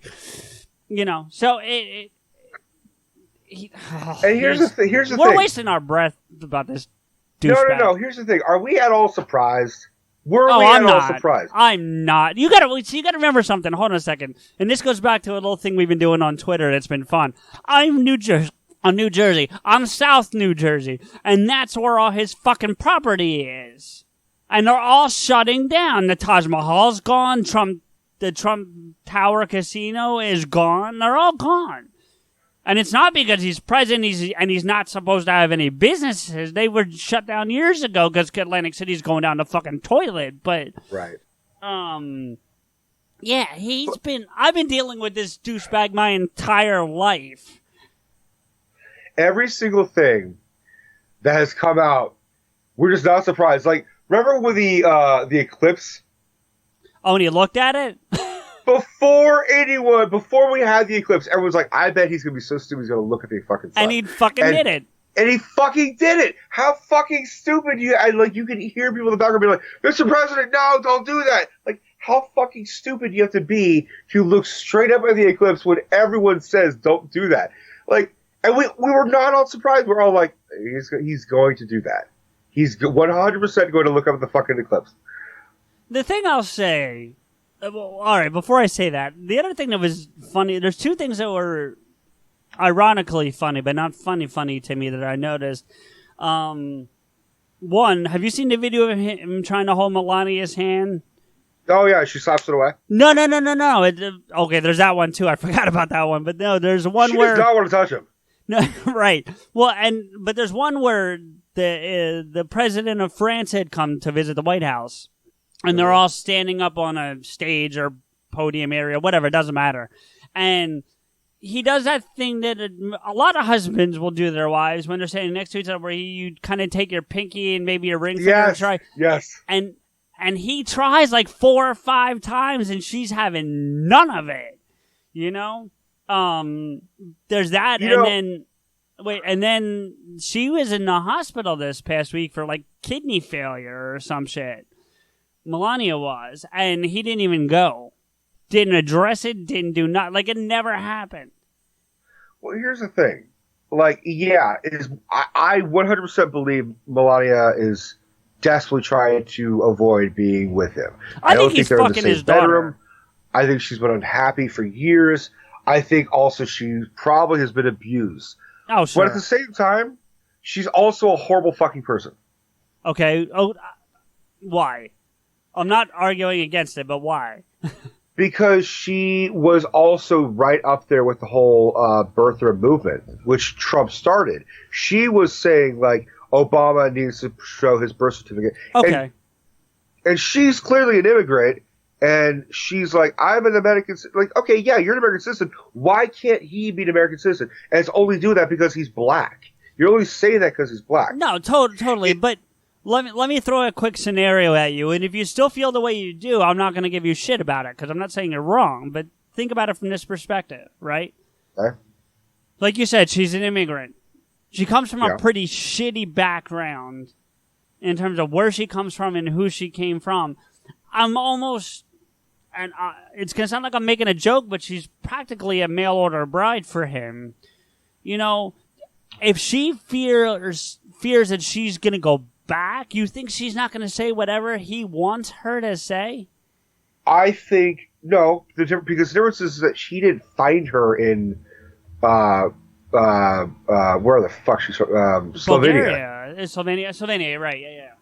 He didn't find her in Slovenia. She actually, I give her credit. See, this is where the term lesser of two evils applies. Okay. Because she is the lesser of the two evils. Yes, we feel for her because she's probably abused, she is a victim, and she's probably being forced to say shit she doesn't want to say. And she might be forced to stay. She's probably, Donald's probably threatening to take away, like, their son, like, Baron's, like, education if she divorces him. Probably. So she's probably, I guarantee she's staying for Baron. She does not give a fuck about Donald, but she gives a fuck about her son. But, like, she made her way, you know, growing. I mean, we don't know what Slovenia is like. We don't know if it's a rampant poor country, but we can assume that it's not. I mean, I'm not going to call it a shithole. I'm not going to quote our president. No. But we can assume. But because I've done some research, she speaks like 5 fucking languages. Well, but to be fair, because I know some people from Europe, if you live in that European continent, which Slovenia is like on the eastern portion of, but it's still part of that continent, you generally speak multiple languages because you have to. But Trump can barely speak fucking English. Well, no, but that's my point. You know, she. I'm saying she worked her way up because she became a model and like moved out of Slovenia, like moved to Rome and shit, and was like a model, like a legit model. Yeah, you're right. Okay. And then he found her. Do you ever think we'd long for the days of W? Yes and no, because W looks pretty fucking good right now, but That's W is also a terrible president too. I know, I agree, but I'd rather have him back. I would not rather have him back because he was just as stupid and just as bumbling. But the worst thing was he had the experience. At least he listened to briefings and read shit. I mean, come on. By super ultra conservative. I mean, we are in a war still from Bush. Oh yeah. No, I'm not. Look, I'm not. No, look, I am. Like I look at Donald Trump and I look at George W. Bush. Like Donald Trump is an incompetent fuck up because he had no experience being a politician and he had no experience talking to the community. Whereas George W. Bush was a terrible president, and he still had political experience, as well as he was charming. Like, George W. Bush is a very charming guy. Did you see him dancing at, I think it's Rosa Parks' funeral or something? Was it Nancy Reagan's? When Nancy Reagan died. It's because Obama's still in office, and they're at the funeral, and they're up on like a stage, I think, or it's like the front of the church, like near the pulpit or whatever. Yeah. And from right to left, it's Obama, Michelle. No. It's Obama, Michelle, W, and Barbara, and then somebody else, but not in the Clintons. It's just like 4 or 5 people. And they start singing a church hymn, and I forget which one it is. And I know you're not very religious, but it's a little more. I'm not all religious. What's that? I'm not all religious. No, I know that. I think it's like on Angel's Wings. I think one of the ones is it's still sad, but it's a little more uplifting than like Amazing Grace. Because I'm sure you know some of these songs, even if you don't, you know. Okay. Sure. Okay. But it's a moment where you're supposed to still be kind of somber. And W is bobbing his head and swinging his arms, and he's holding on Michelle's hand because they're all holding hands. So Michelle's arm's now swinging. He's got Barbara. Yeah, no, not that extreme, but yeah, like look it up online. It's fucking like, what? Well, I think that's because W has some serious like crush on Michelle. Well, I don't think it's just that. You know what it is? They say, and I'm jumping all over the place, but they say that when you do drugs hardcore long term, your brain power stops at whatever age you are. Right? They say that. So, That's true. You know, and he had a major coke problem for years. That's documented. I'm not accusing him of anything. No. He definitely loved to party. He definitely loved the Peruvian. He loved the devil's dandruff. Right. So the point is that his brain might be about 20 years behind him. I don't know. You know, like I don't know how long he was using, but shit. Yeah. So no, I do not miss W that much. I miss Obama more than anything. Oh, so do I. But if I had a choice over W over Orange 45, I'm gonna take W. Not by much, but I'm gonna take W. I mean, shit. Nixon started to look pretty good. Yeah. So let's get on that. Happier time. My question is, what the fuck are we going to call this episode? Because we are all over the place. We'll talking about later. Sickness. We're talking about Halloween horror shit. We're talking about nightmares. We're talking about politics. Like, what the fuck is this? Is just like, well, we're just gonna call this like episode 4 because we don't know what the fuck to call it. I'll figure it out. Let's swing it back around for a minute, because you did mention we talked about Halloween, and you mentioned John Carpenter, and it actually made me look up his movie credits because I think he makes he actually makes 3 of my favorite movies. And I'm gonna guess them. And none of them. Well, I'll give you one hint. None of them are horror movies. Does that include sci-fi horror? I'm gonna say no because I think I know you might know my guesses. So I'm gonna say no just so that you can possibly get them right. All right. Escape from New York. That's one, and this is not in a particular order, but yeah, that's one of them. I'm gonna go Big Trouble in Little China. Yep. And then, okay, there's this should 2 be more. obvious. This should be obvious though, based on your first 2 guesses. But this could go either way. Okay. Because there's Escape from L.A. Right. And then there's also Assault on Precinct 13. Yeah, no, it's L.A. Okay.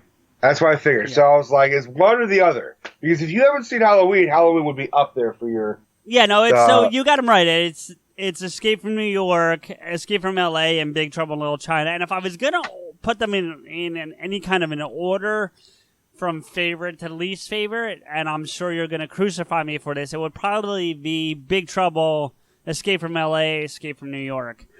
Honestly, I it's been so many years since I've seen the 3 of them that I need to like rewatch them because I think I saw them when I was like a kid and I was at someone else's house and like I wasn't even really fully watching it.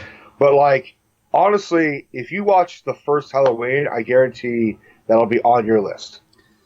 See, but I don't like those movies. Like I remember watching Gothica about 15 years ago, and that creeped me the fuck out. Like I was really creeped out for like 3 days. It's not even close to it's Gothica is very much jump scare, like am I going insane kind of shit. Whereas Halloween is suspenseful. I mean, kids are dying, but it's not like H2O wasn't bad. Like I went into that really fearful of being like creeped out, and I came out of it going, okay. I actually legit liked H2O because I legit love the original. And, like, I mean, I like them all. I mean, even the bad ones I fucking like, but there's some I love more than others. But H2O, I thought was a very great sequel. But now even Jamie Lee Curtis is like, oh yeah, the one we did, H2O, this is a piece of shit compared to the one we're doing right now. And I'm like, that's high praise, man. Yeah. What is it saying that we've gotten 0 requests for anything on Twitter or? I don't know, man. I'm looking on Twitter as well, and I'm like, where the fuck are you people? Yeah, because you know that string of people we're a part of, and I woke up yesterday to like 48 notifications. I'll move on to another topic. One of the things that I think we're going to do from time to time is circle back to an episode that we've talked about before where if new information or just, thoughts have come up from conversations that we've had. So Hopefully most of you have listened to the MCU episode by now called MC Skewed and the subsequent Infinity War episode.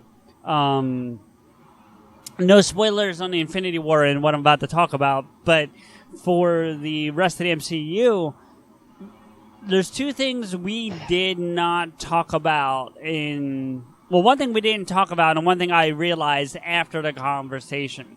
So one of the things that we didn't talk about was, and we did reference how the movies seem to tie back and forth with one another, but one of the ones that jumped out at me, and it took subsequent watchings of this movie for me to catch it, but in Doctor Strange, they reference Iron Man 2, but they don't talk about Tony. It's not a Tony reference or a War Machine reference or even the Expo or one of the big things that you would expect them to be talking about, like Whiplash or Monaco or any of that stuff. Yeah. It's when Doctor Strange is driving his car, and we did talk about that, but we driving the car, and you said don't drive and text kids, which still good advice. Yeah. But he's talking to whoever he's talking to about it, what his next case is going to be, and one of the cases is, I don't remember exactly the verbiage, the words, but he says, soldier with a spinal dislocation or fracture due to an accident with a iron suit or a training suit. And that's a direct reference to if you're watching in Iron Man 2 when they're in the Senate and Tony takes over the screens and he shows the thing from Hammer's test trials of the Iron Man suit, and the guy spins completely around, the upper half of him does, and you hear him scream. Yeah. That's what I think that's what I think it's referencing. Oh, I don't even think it. I'm willing to stake things on. Like, I'd bet money on that. Well, there was a lot of confusion because people thought it was Rhodes, because Doctor Strange was released after Civil War. In Civil War, James Rhodes was paralyzed. Yeah, I guess it could be, couldn't it? I still think it's the Hammer thing. No, it is the Hammer thing, because the timeline is all out of whack. But that's the thing, is that Marvel's got their timeline perfect and also fucked up a couple times. Because I think I mentioned this in the MCU Skewed episode. You don't like that title, do you? No, I'm not fond of it. But it's okay. Why? Because I like mine more. I don't know. I don't think did you tell me a title? I said MC Screwed. Oh, yeah, that would have worked too. Oh, well. It doesn't matter. You get one, I get one. You get one, I get one. We're using you get to figure out this fucking one. You get to figure out the title for this fucking one. And we used yours for the Infinity War. Yeah. So, at one point in Winter Soldier, they abduct the fucking guy. Can I have one of those? They abduct one of the guys who is a Hydra agent in secret. Sitwell, Agent Jasper Sitwell, and they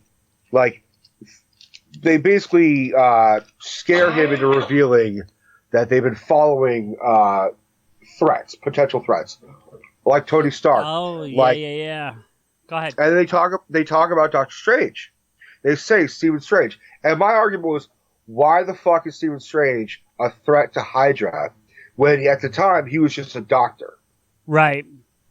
So it was a nice little nod for Marvel to be like, hey, we mentioned Stephen Strange, and the guys like us are like, oh my god, Stephen Strange, and then we're like, wait, that makes no bit of fucking sense. Well, here's the thing. And I heard this after we recorded the episode. One of the things I just heard was, because you had brought this up during the talk about the Infinity War, and I'm going to try to go do this part spoiler-free, because I know we normally say, hey, we're warning as spoilers, but this part I'm going to try to do spoiler-free. Okay. So, you had put out some theories about what they should do with Ant-Man and Wasp based on what happens in Infinity War, specifically with the end, and that's about as extent as I'm going to say it because of trying to be spoiler-free in this instance.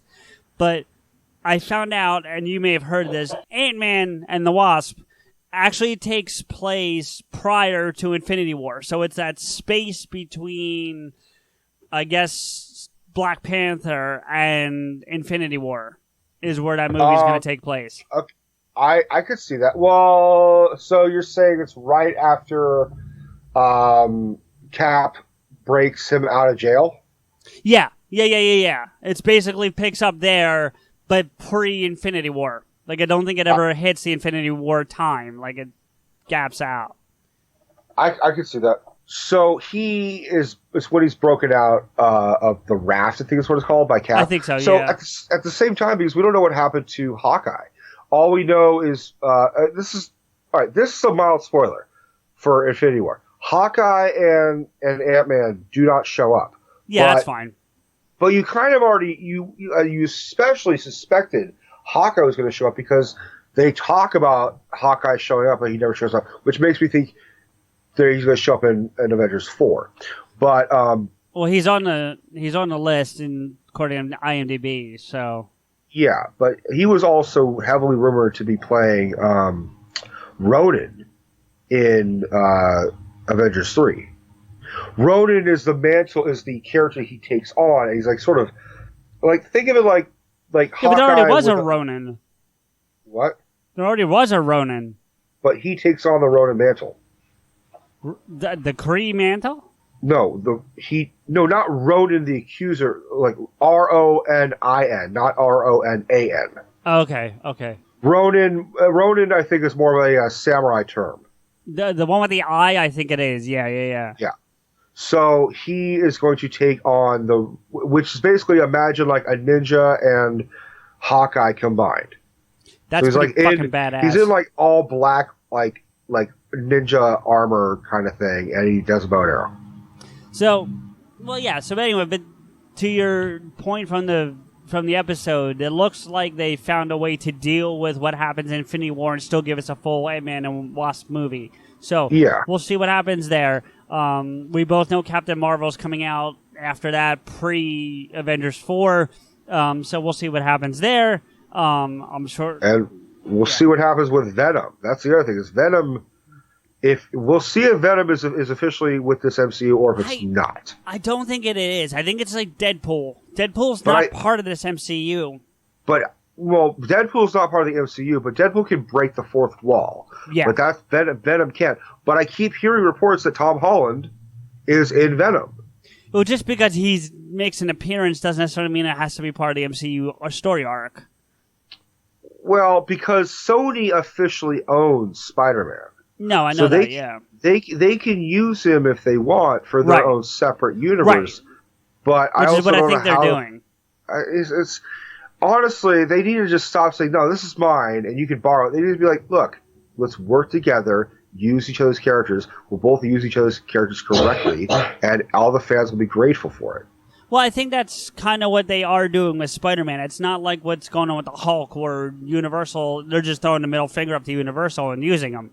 Because they're doing that with Spider-Man, but at the same time, now Marvel, Disney is being like, well, now we could have access to Venom, we could have access to Carnage, we could have access to all of Spider-Man's villains, which Spider-Man's villains is just as rampant and just as prolific as, like, say, Batman's rogue gallery. Yep, I would agree. You know, so now that they're gonna now that Sony's like, well, you can borrow Spider-Man for your Avengers movies and shit, but we want the villains to make our own villain, like Sinister Six, universe. But unfortunately, they have the right to do it. I think you're right. They shouldn't, but they can. And if they do, it won't be part of the MCU. It'll be its own standalone shit. But they'll also have the right to put Tom Holland / Spider-Man in that movie because they still technically own the rights. Marvel's basically renting them, or renting Spider-Man from them. He's their leasing Spider-Man.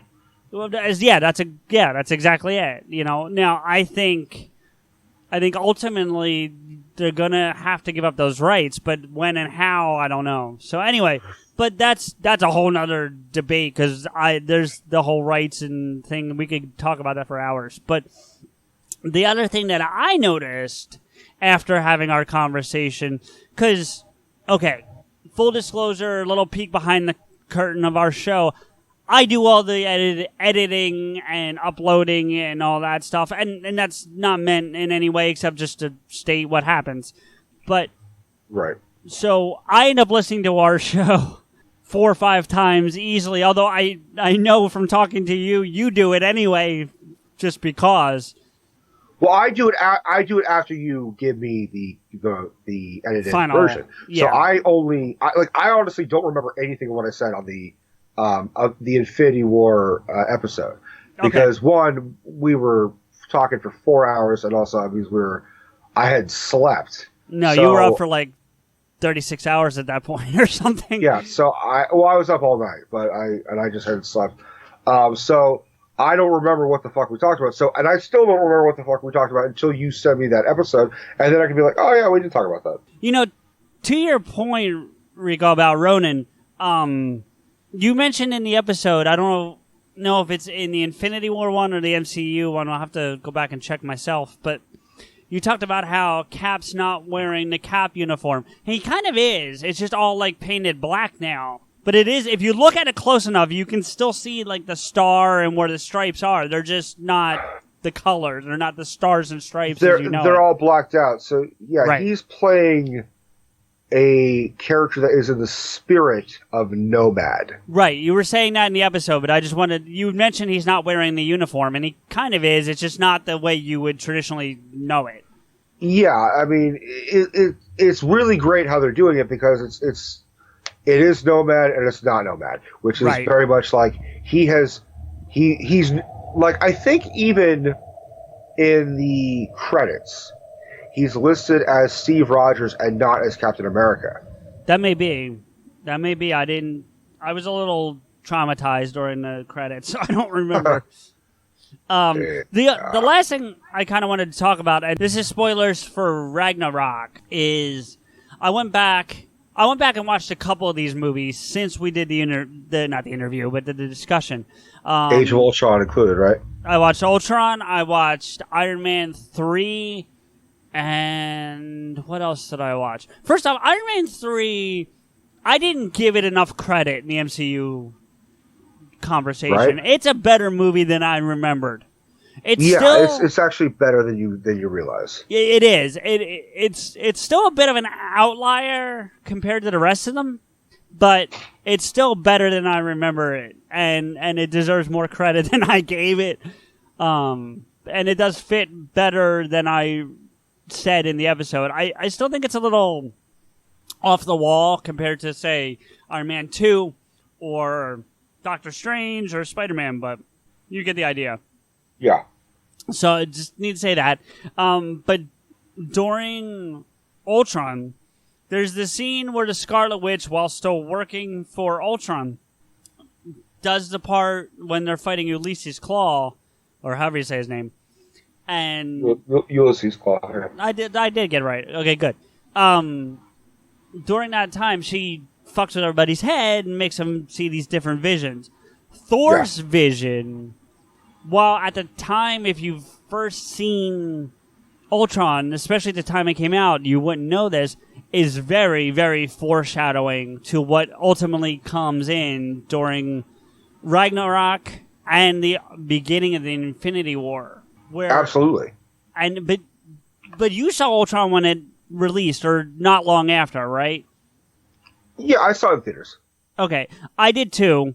And if you had said, I will give you $1 million to me if you can tell me that there's a scene in this movie that will directly tell you it's going to happen in Infinity War, I would have lost $1 million.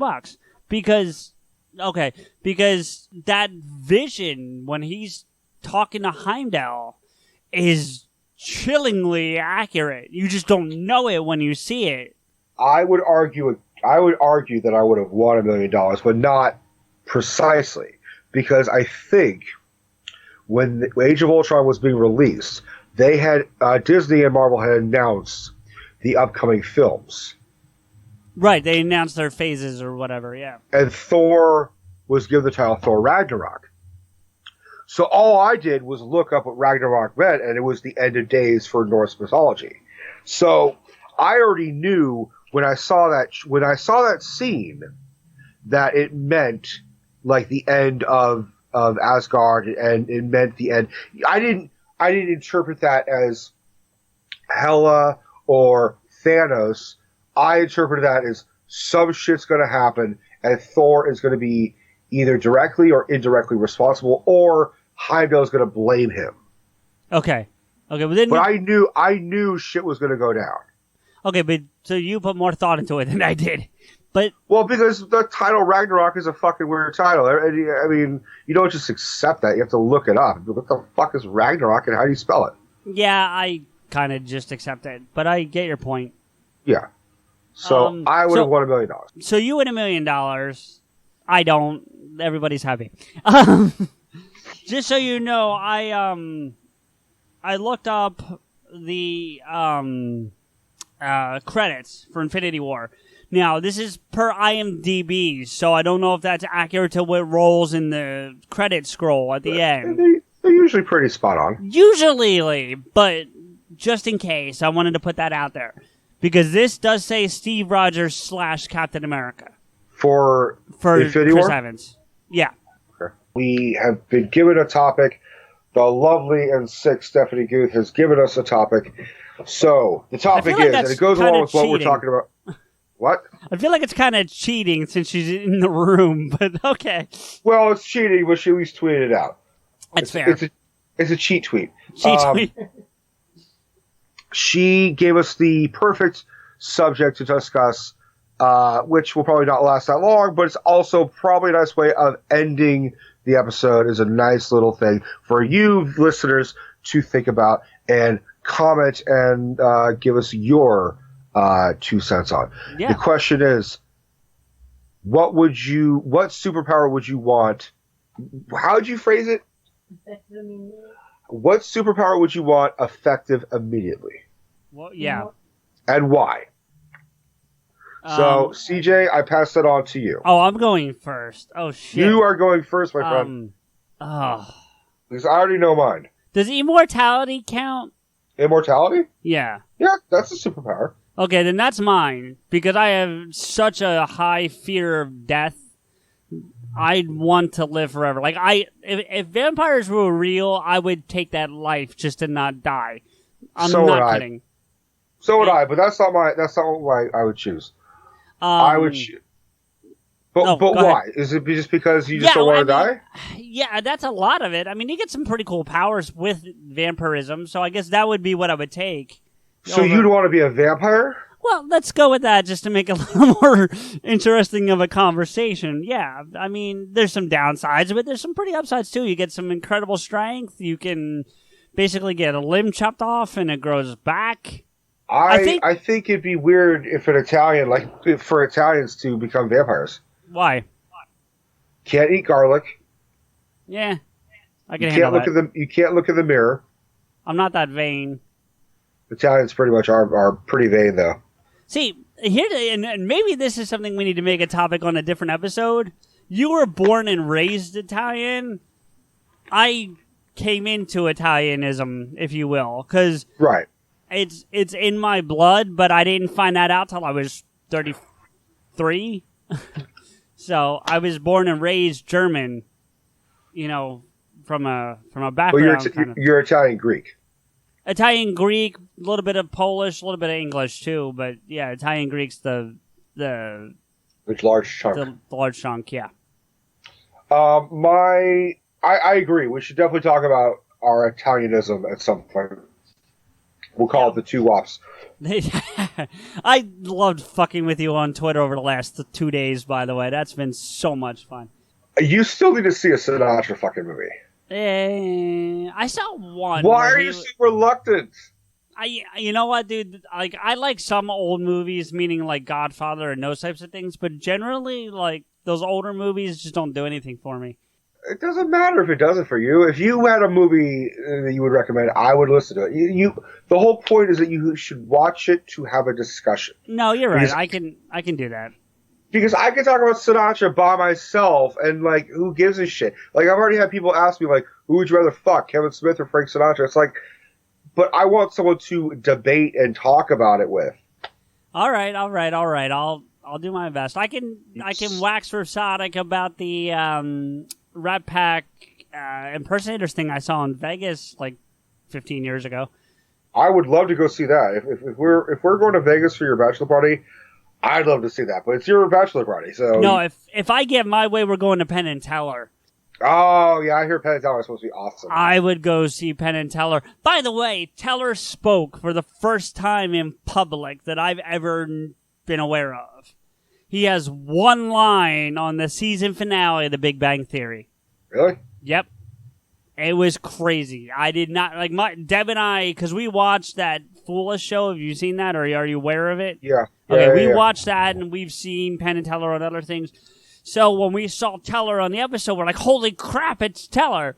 But the mom, Kathy Bates, plays the mom that he's married to, and she doesn't let him say a word. Like every time someone asks him a question, she cuts that person off and then answers for him. She's one of those people, the character, not Kathy, but the character. Right. And by the end of the episode, but so I turned to Deb when that was happening. I was like, okay, well, it's Teller. That's why they're doing that, because you don't hear Teller talk. And then by the episode end, they ask him a question, and he answers. You get one word out of Teller. It's kind of like you were talking about with Michael Myers earlier in this episode. Like, well, you remind me of another movie. Did you ever see a movie, Silent Movie, directed by Mel Brooks?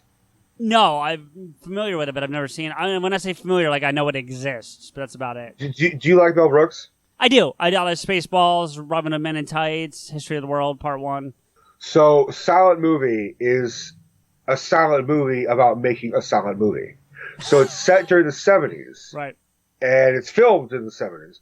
And it's all about how, like, it's Mel Brooks and Dom DeLuise and Marty Feldman, the Igor, from Young Frankenstein.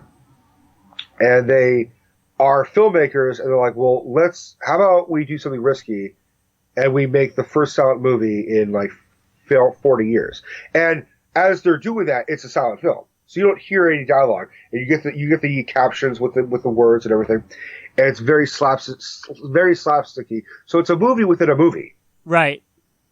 So, and the whole point is, like, we're going to get the best stars, the biggest stars of this era to be in the movie. So the movie is them trying to find celebrities like Paul Newman, Liza Minnelli, James Caan, and so on and so forth, Anne Bancroft, to try and get them in this movie at the same time that they're putting them in the movie. And at the same time, like, there's a rival fucking, like, industry that, like, doesn't want that to be made or something, so they're trying to stop that. But there's a part where they call Marcel Marceau. Yep. World famous French mime. He's the one who he basically originated Michael Jackson's moonwalk. Okay. I don't think I knew that, but okay. Michael Jackson copied his walking against the wind routine as the moonwalk. Okay.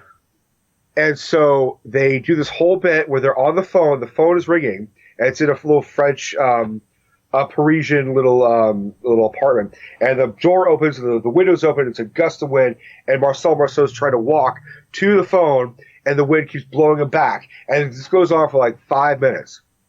Finally gets to the phone, and answers, but doesn't say anything, and Mel Brooks says, "Hey, Marcel, how would you like to be in the first silent movie in 40 years?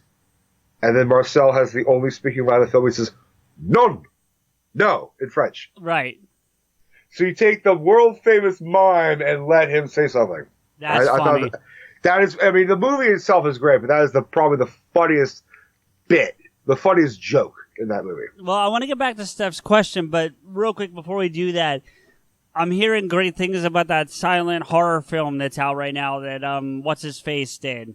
Krasinski. I want to see that shit. I have no desire to see it because it's. Yeah, that's it. Yeah, but I'm hearing nothing but good reviews. It's not something I would want to see, but I'm hearing nothing but good things. I am all for these, like, comedians making these horror films. Like, did you see Get Out? I have not. Deb has. I have not. Dude, you need to see Get Out. Yeah, it's not even scary. Yeah, I've heard that, and you know what? I do feel like I need to see it. I agree with you on that one. You watch Get Out, we could do a whole episode because I know so much backstory shit about it. Okay. So watch Get Out, and then we can do an episode about that. So, but back to Steph's question. Well, no, before you answer, I wanted to ask you something that's related to the question as opposed to going off on this tangent. Okay. If I became vampiric, like I got the bite or whatever, you think it would cure my disability? Just based on the simple fact that they heal? Absolutely. Yeah. Absolutely. Well, I didn't know if it would, because and I'm using Interview with a Vampire as like a point of reference for what I'm about to say. They get better looking and they heal. But like Kirsten Dunst's character never gets older. She stays the same age. So my point, before you answer, my point is they stay at the point in which they become. Do you know what I'm saying? I think if you, like, for example, if you were missing a hand, okay, it would not grow back. Okay. But because you have a disease. Well, but I don't. I'm just kind of, how do I describe it? The way, and we could do an episode on the disability if you want. I've got no problem with that. But the long and short of it is, you know how your brain has two hemispheres, left hemisphere and the right hemisphere. My right hemisphere is split again. So I've got, like, you can't say three hemispheres because that goes against the word, but I've got three sections. Right. So now, I think because vampires have a wide range of telepathy, right, control, that their brains are more advanced than humans. So I think yours not only will be cured but improved. Right, but you also said if the guy is missing a hand, he doesn't grow the hand back. Technically, he doesn't grow the hand back, but that's not that's because there's no, if it was burnt, if you had a hand that was disfigured and like he had his joints were frozen, then I think it would unfuse and he'd be able to use his hand. But I don't think it would grow back a hand. But you're not missing a brain. No, it's just not fully formed, for lack of a better phrase. Then I think it'd be fully. All right, so ultimately you think that because the brain's actually there, it would just kind of fuse back together where that slice is, and then I'd be back to normal. Yeah, I think it would improve, and I think it would grow. So what would your? Oh, did you have something else you wanted to ask me? Okay. No. So what would yours be, and why? The ability to talk to women. But you got Steph. You don't need that ability. No, I'm joking. No. What are you, Raj? My superpower that I would want would be to actually to be able to be. I would call myself copycat. So I would be able to mimic and actually absorb powers and appearances of superheroes, like Chameleon. It'd be Clayface. I'd be Clayface, I'd be Chameleon, I'd be whatever. So if I were, I could absorb. It's also a little bit of Rogue in there. Yeah, so but she doesn't change form. But I get your point. Yeah, but she could suck the power and use that power back. Yeah. So I could theoretically take on the appearance and powers of Wolverine. I could take on the appearance and powers of Thor, or Clayface, or Joker, or whatever. Okay. So I would, because I view that as me being an impressionist. Right. I view that as being the ultimate mimicry. Oh, totally. Hence, copycat. Yeah, there you go. Well, let me ask you this in general, because I know I gave my answer, and I'm not going to change my answer. Well, I'm going to... See, I gave the answer... What's that? No, I'm not going to amend it, because it really is like a full 180 from what I said. But, no, I'll stick with my answer, because it's truthful. I have that fear, and if I can avoid dying by becoming a vampire, then shit, I would do that. I'm not going to lie. But And maybe we have to make this an episode in and of itself, but is what Tony has, or conversely Batman, a superpower? I would argue Iron Man or Tony is more of a quote-unquote superhero than Batman. Based on how he has... Basically... he has the arc reactor, and that can basically make him, that can run his life for like 3 lifetimes. Okay. Because it's But it won't. It ultimately won't. His body's still going to shut down. His body will still shut down, but he may live longer than normal. Maybe. Not to mention he discovered a new element in Iron Man 2.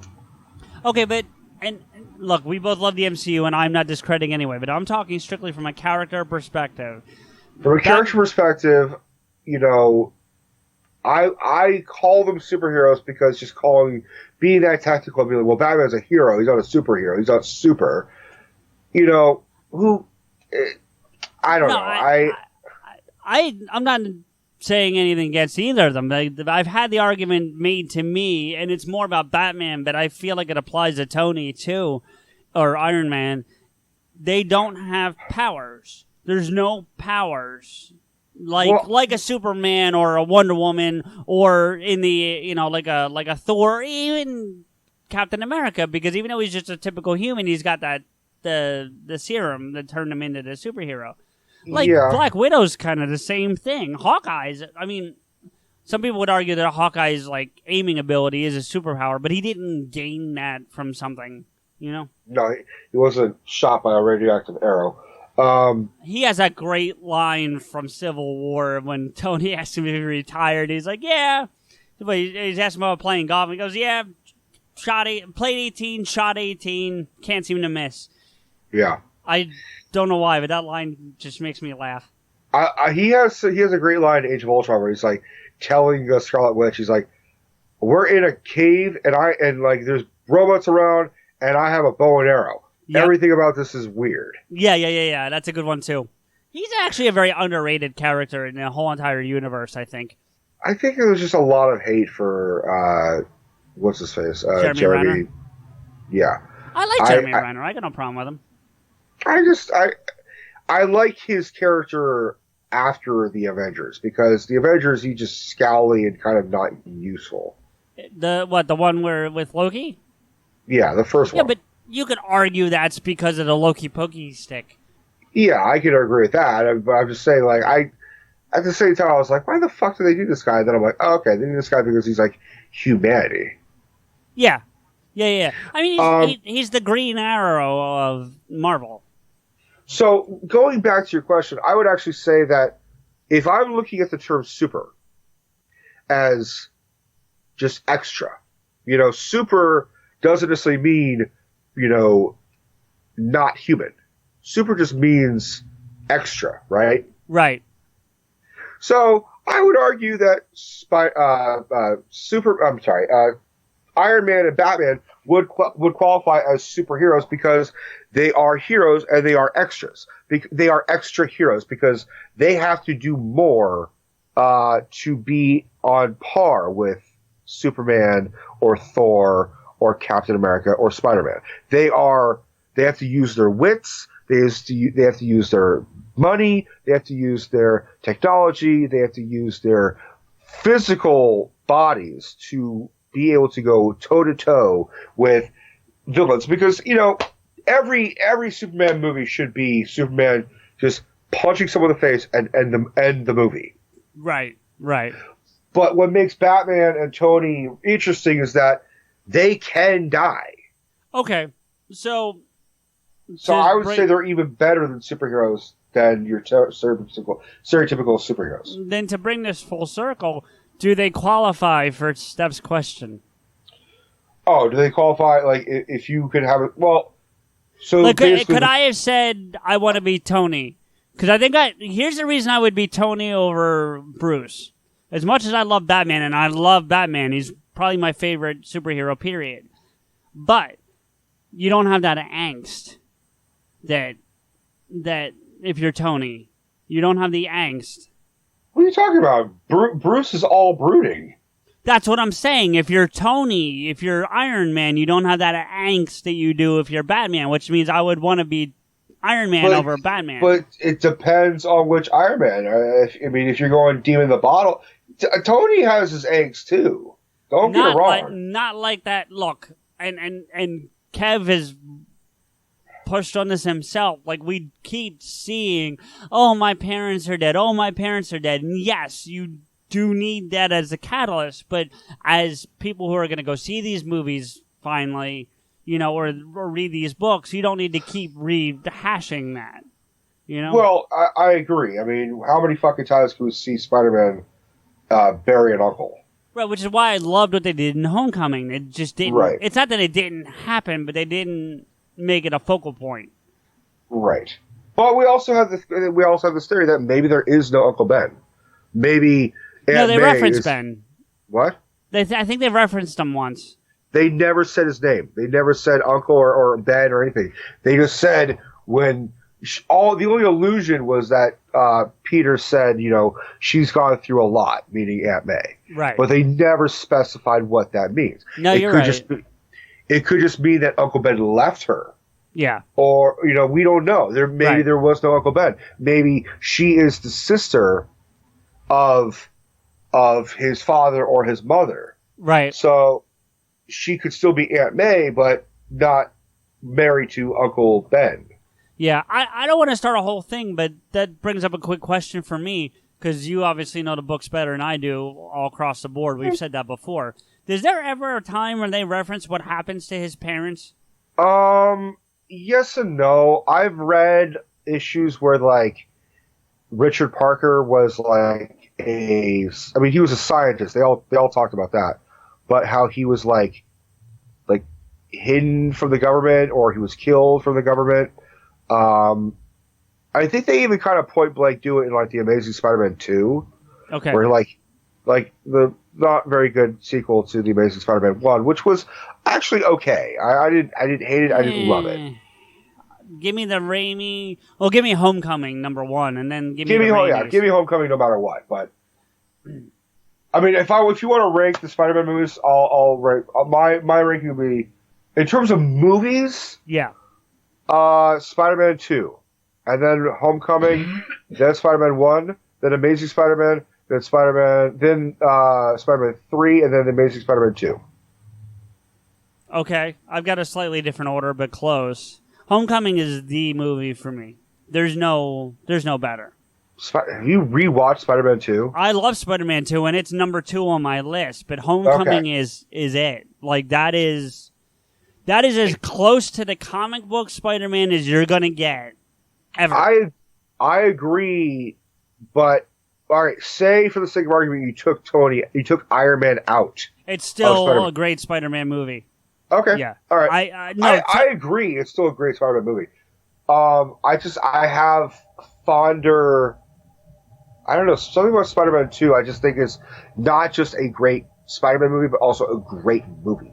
Yeah, no, it is a great movie, but I can look back on it from a Spider-Man perspective and see some major flaws that I don't see in Homecoming. Oh, yeah, of course. You know, so, and that's what knocks it down that notch for me. Like, if Homecoming never existed, I'd agree with you 100%. Do you know what I mean? Like, if Spider-Man 2 would be #1. I agree. But Homecoming... I agree with that. Yeah, Homecoming came out and just destroyed it. So, Homecoming 2, 1, 3... and then Amazing Spider-Man 1, and I didn't see the second one. I had no desire, so I have to put it at the bottom of the list simply from the fact that I never saw it. You should see it just to see it, because they do talk a lot about the whole Richard Parker thing. Okay. About how he, like the government tries to fucking hunt him down, and he, there's, a whole opening where he's, up in the fucking plane, and, there's an agent trying to kill him and his wife, and then, the plane crashes. And so that's how they die, is, them sacrificing themselves to save Peter, but then Peter stumbles upon it anyways, and just God, what the fuck is going on? But then they leave the whole thing open because it's obvious they're going to make an Amazing Spider-Man 3. They're there was one thing where I think it was the end of the first one where they say, "Does Peter know what happened to his parents?" And we're no, and then sort of Peter started to figure out what happened to his parents, but then it doesn't give him the full history. Yeah. And then you're in the illusion that there's going to be a whole third one where presumably he finds out what happens to his parents and finally tracks down who's responsible. You know, but go ahead. I'm sorry, I didn't mean to interrupt. But then they were just fuck it. You know that it's because it did poorly in the theater and stuff. Oh, it bombed like crazy. Yeah. I'm gonna be a super fucking hypocrite for a second and tell you that one of the reasons I did not like The Amazing Spider-Man 1 is because you had no Mary Jane, and yet you don't have a Mary Jane in Homecoming, and I love it. So, although you kind of do, but you don't know that. You have an MJ. Right. You don't have Mary Jane. You have an MJ. Well, that was them trying to be different and also trying to go... I'm talking about The Amazing Spider-Man. Yeah. Them having Emma Stone as Gwen Stacy is akin to the comics. No, I know that, but as a guy who doesn't follow it as deeply, I want an MJ. You know what I'm saying? I also thought it was really ridiculous that they fucking cast a well-known redhead and made her blonde. Well, yeah. Because Emma Stone would have actually killed as Mary Jane. Yeah.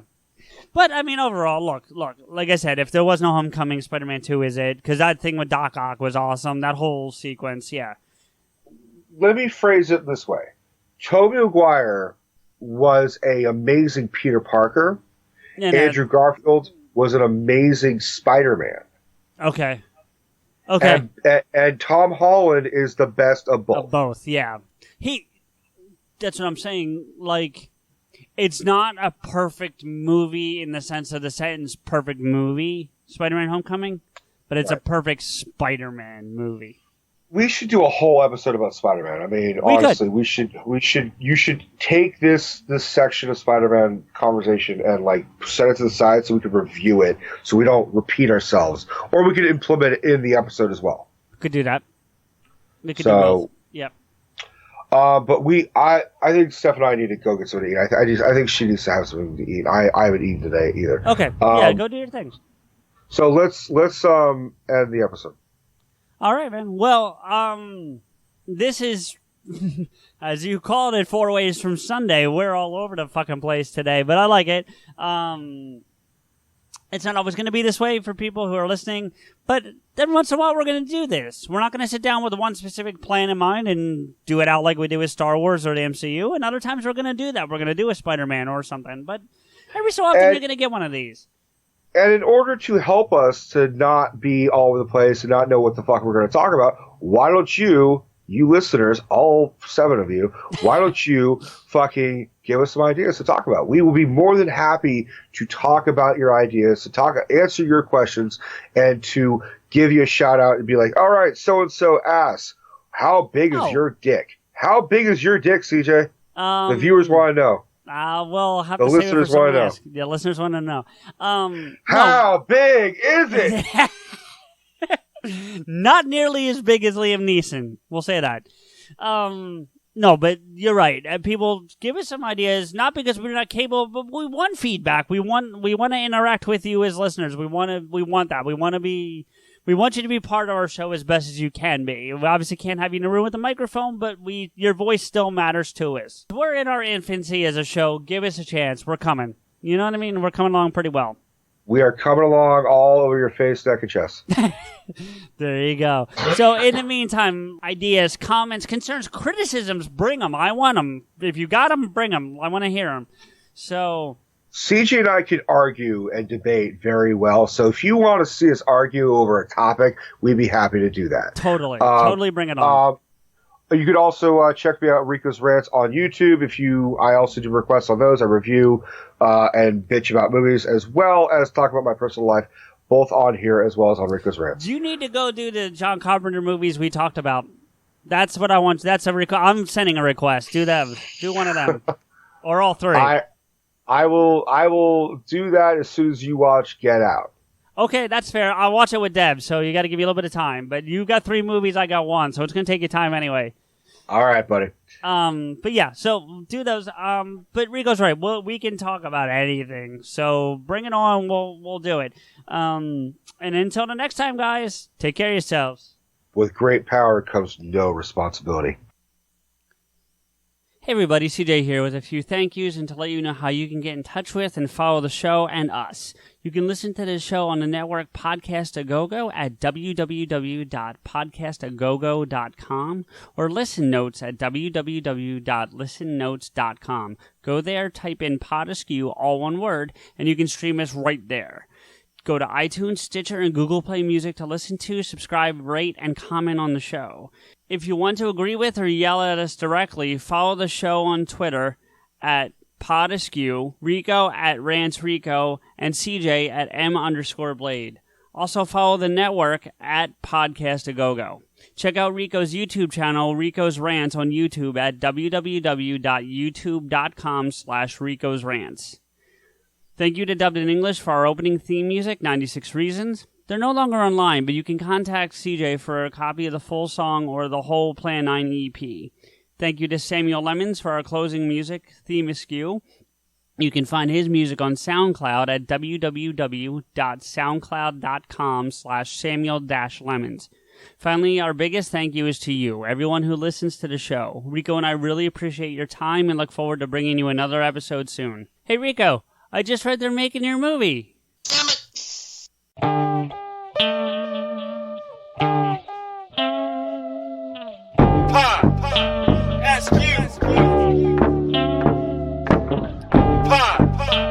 PodAskew.